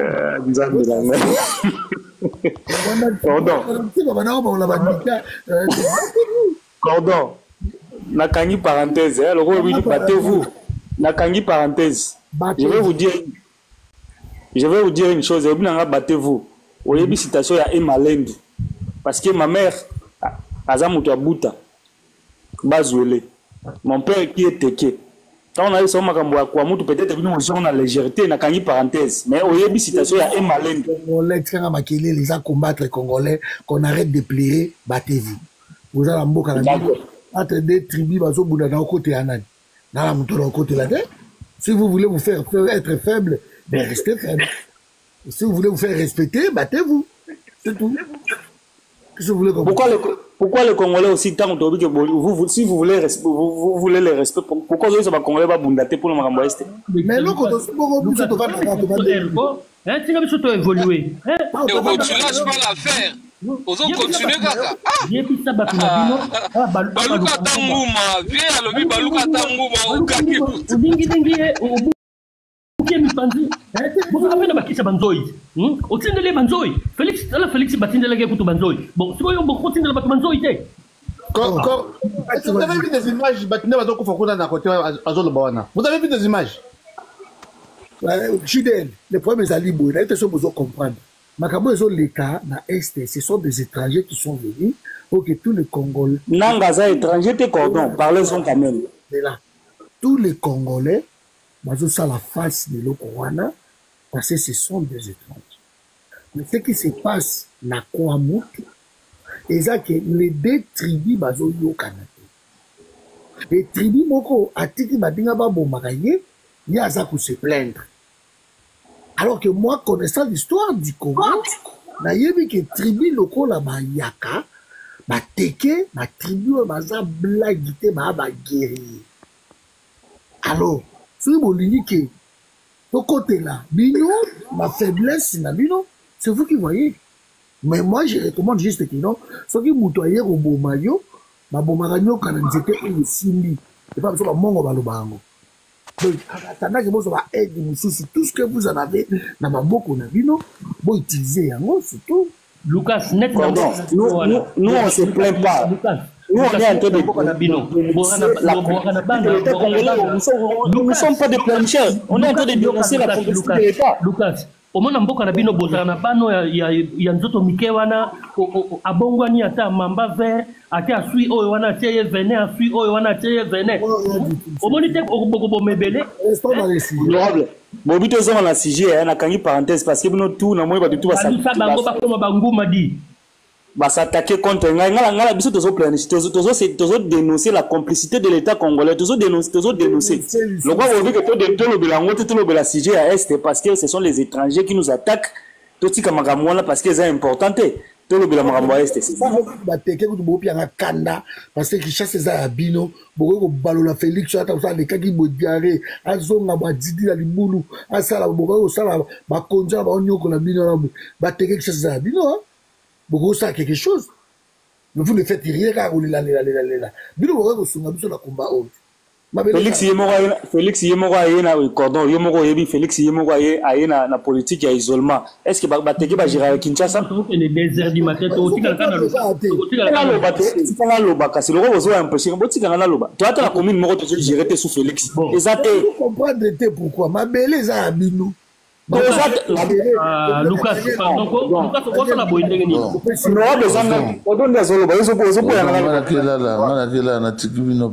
Merci. Soki ba papier piana banali ba tutu wana baba na bino ba teke baza ba sala sala wana ba teka teka. Papier piana ils étaient sous Kabila. Tu vois tu restes na lo makambo est, lo ko bino makambo plateau, tu no makambo est. Dialogue. Dialogue aussi maté moi là dialogue déjà biaisé parce que chef de l'état discours n'est ça là que ça discours mongo séparatiste ça discours mongo rassembler ba douter moi en tant que politique au-delà de tout j'ai ma partie politique et j'adhère moi je suis sympathisant de l'ensemble. Tu as écouté Olivier Kamitatou, il a parlé au nom de l'ensemble. Il a été offensivement contre le pouvoir en place. Voilà maintenant la réflexion. Voilà maintenant Osemo la sikoyo réflexion cordon ne te remis ça sur ma boke cordon. Na zone timate que yombo wa makambo lelo. Na on timate que yombo wa makambo. Biso to ngitola la s'il te plaît, hein Lucas. Mais na zone honorable ne cordon zo contre-attaquer ngozo mona te zo condamner ka. Sika biso biloko ko biso to beta masolo mususu. Sika ngana lo bayo yo na makamno ya bateke sim. Mais na zone ba makambo. Honorable pardon vous diga s'il vous plaît. Qu'est-ce que vous voulez alors? Bon pardon. Honorable olingo banini. Na solo bila makambo ya dialogue yo bandi ko contre-attaquer ngai. Ce qu'on a lo banini. Finalement na odi makambo ya to obite to bunda. Na lo makambo ya dialogue yo te tika Kulut honorable pardon botika asili ça comme ça panel zonga ndenge zala qui pardon s'il vous plaît. Cordon la kangi parenthèse wana la bike to solata la privé to solo. Makambo ya dialogue makambo ya dialogue na yo na ngai to ebike ça va pas marcher parce que président aza clarté na ba propos na ye. Contrairement à Landi Prince Penge na RFI, il est resté rhétorique na ba propos na ye. Kamitatu intact. Sauf que chef de l'État azo kokaroza la clarté na ba congolais ko yebisa biso citation to zo passer na ngwa ko lobate. Pour la dialogue to bosana et ko marcher te parce que bazana jeu bazo jouer. Il dépêche ninga za à se servir na ba congolais. Na discours na yeke non mikolo ba komi ba patriote soko landi ba tutu ba mata ba zala congolais zala patriote eza ba taliban ba changer ndeka casquette mikolo ba komi ba patriote na habité banda ba komi ba patriote ba si ba tindi mai na Goma to ba tindi gâteau to mapa to ba baxi mbongo pona ba FARDC ba tutu zoka ba mata ba pande ba zala patriote eza makamwa mboka Congo ko kabona nango te Goma wala pata ne nanga siège wala Goma pe ko kende te pona mon drapeau à Rwanda pe kuna te o tu ba ba lo ba eza na ba manigas. Il a besoin à conserver pouvoir naé. Nous avons créé un message sur WhatsApp. Rwanda au Senga, ceux qui 43% de l'armée congolaise va diriger frontière. Rwanda au Senga, tout ça, va créer pour créer terreur au sein de l'opposition, y compris na biso au babengi public au peuple. Déjà, on va ça sur la mabouki va ça là. Dialogue aussi malangoté parce que muto lo azol ngana na benga dialogue wa yemo na mi l'accès vrai face na été. Moussa a été clair avec les Congolais à l'époque. Il a dit clairement. Et puis, le discours de Bagono sous musée, les Congolais, les Beta qui va Rwanda, si les Rwandais, les Rwandais, qui sont sous musée, ils comment 300, ou les Rwandais, les Minduki. Na arsenal militaire, on a gazou, on a bandé, on a eu un mécango qui est volé, on a au Kanga Rwandais. Na Minduki, les Rwandais, c'est Minduki, les Rwandais, les Rwandais, on a Kinshasa à l'époque, les Rwandais, on a Goma. Non. IDPS a se servi na biso abanda kolobaka non restons patriotes to bundeza makambo Congo eza makambo tribité eza makambo parti politique mais non le jour mino vezo kweya to mona vidéo ya pinda na bande kona yeba o sala na centre nganda balobi na biso que non c'est ici qu'on va décider l'avenir du Congo to bosani yangote au moment où vous avez tous patriotes il faut pas rappeler bango pe loko bango bande ko sala na ba menace na bango nanga peut-être pour nga la moni ko mal nécessaire malgré je crois pas à lui mais na moni ko mal nécessaire pour la ko stopper hémorragie à bêtise yo bango banga basala na centre nganda kuna na chef de l'état na inolo bana katanga na Kisangani et ça na congolais mo ta ko telemela pour changer constitution par là na raison ngala maloba cordo ba bunda les mêmes discours bango ba ko tenir na katanga ba ko tenir na katanga ba bunda pour ça pouvoir na bango neti ngabu na pouvoir au bunda te ce qui to zongi na théorie de la guerre science de la guerre la phénoménologie je crois la science po au ko senga citoyen landate a qui ne ko soutenir l'armée par quel moyen na mundu kinini eza na vidéo moko Kabundi eza viral je crois entre 2020 ou 2022 oza ko lobela gabi ke citation armée congolaise amutu mwa ko linga otinda mwana ete kinako ko sa rôler na armée na salaire nini oyo senga ngala ke no bunda tona ke ko sa rôler na armée ba bêtise o ba bemba ba sa c'est bemba sa zo courage ko zonga pa na biso na media lo ba ke no ya kana général Mustafa azaki Uganda akotaka ina armée est-ce que bemba sa lo bana biso lo ko wana asa ribisa biso azonga pa lo bana biso ke yepa kotaka ba Uganda na armée congolaise l'autre tozo nga bo pesa biso intention mo comme celui ba Rwandais ba komi makasi kolega ba Congolais to ba Rwandais baza makasi baza mayele kolega ba Congolais que c'est faux sous Mobutu ba Rwandais bazalaka te bisengema nazaka directeur ya cabinet ya Mobutu azaka Rwandais te alega ba Congolais na mayele oluka place wana est kuna ba Rwandais ba réclamer avec biso mabeni na biso yango pourquoi basalaka ngote à l'époque kana tango tilo mbonde ba komo bisa biso ke ono il faut tout ba no futa bango 68 millions wa les amis ça belé nous sommes les manigances bazo manipuler bateau merci ils ont manipulation baza incapable d'organiser armée babunda net basaki engagement ba babunda c'est tout. Lucas, merci beaucoup Lucas, merci. Cordon, bonsoir. Bonsoir ma sœur Mimosa. Bonsoir maman Cordela. Bonsoir Madjama. Bonsoir Nabino Nyonso. Cordon, na osenga na bande kona biso nyonso tout. Bango pona balingi ko sacrifier vie na bango banda ko zela 2025 ekoka parce que bango balé déjà bonne année pona bango ekoki balobi pas que nous sacrifier nous autres na bango pona tubi ba que nous kufa ko intégrer FRDC bakende bakende ko kota na armée parce que na habité na 7 ans oyo Félix asali o gagner nini mbula nyoso 7 ans wana ozwi nini Ozawana, Ozana même pas carte d'identité, carte pour citoyen, Ozana ngote. Mais ngai na un étranger, na na carte d'identité, bah comment bien né à Kinshasa d'origine congolaise, ezali, nazanango. Boyo, ozoya onyo que nous koufa pour na Félix Tshisekedi Toubi, ou que nous koufa pour na ye, Ozana carte, même pas carte d'identité. Même pas carte d'identité ba yebi oza côté mon côté na fichier moko boye ba koma ke no yo oza congolais à part que lo balingala na munoko mboka na bino esili pacho nazo ya reprendre nazo ya merci esili ba yebi oka ke no oza congolais sikawana donc oza na yo nulle part mais au lobby ke no te na sina le bonne année na ngai 2025 na ngina ke no kufa na ngai na sacrifier nzoto na ngai na ke no ko intégrer na FRDC ni yo ke no ko intégrer na FRDC pour que no kufa pona tubi non biloko wana ifo sila makambo yo ya nani ya dialogue to mitungisa na biso te po Corneille Nanga bana eloko na bango moko oba oyebisaka Félix ke no quitter le pouvoir.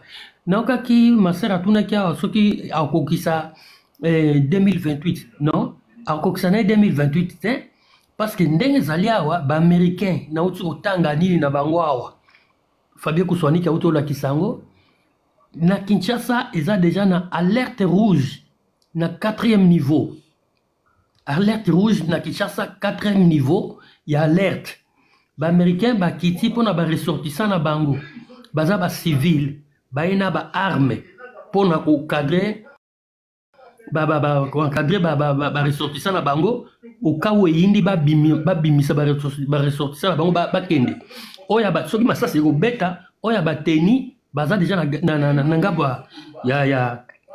ya Brazzaville. Na niveau ya Bukavu, ba indien pour la première fois ba indien ba yebisi ba indien nyonso tout bazara na commerce na Bukavu na Goma ba bima ba kende ba zonga et pas na bango situation eza mabe na Bukavu. Ba indien pour la première fois ba indien ba bimisa bato na bango ba bi que no ba kende.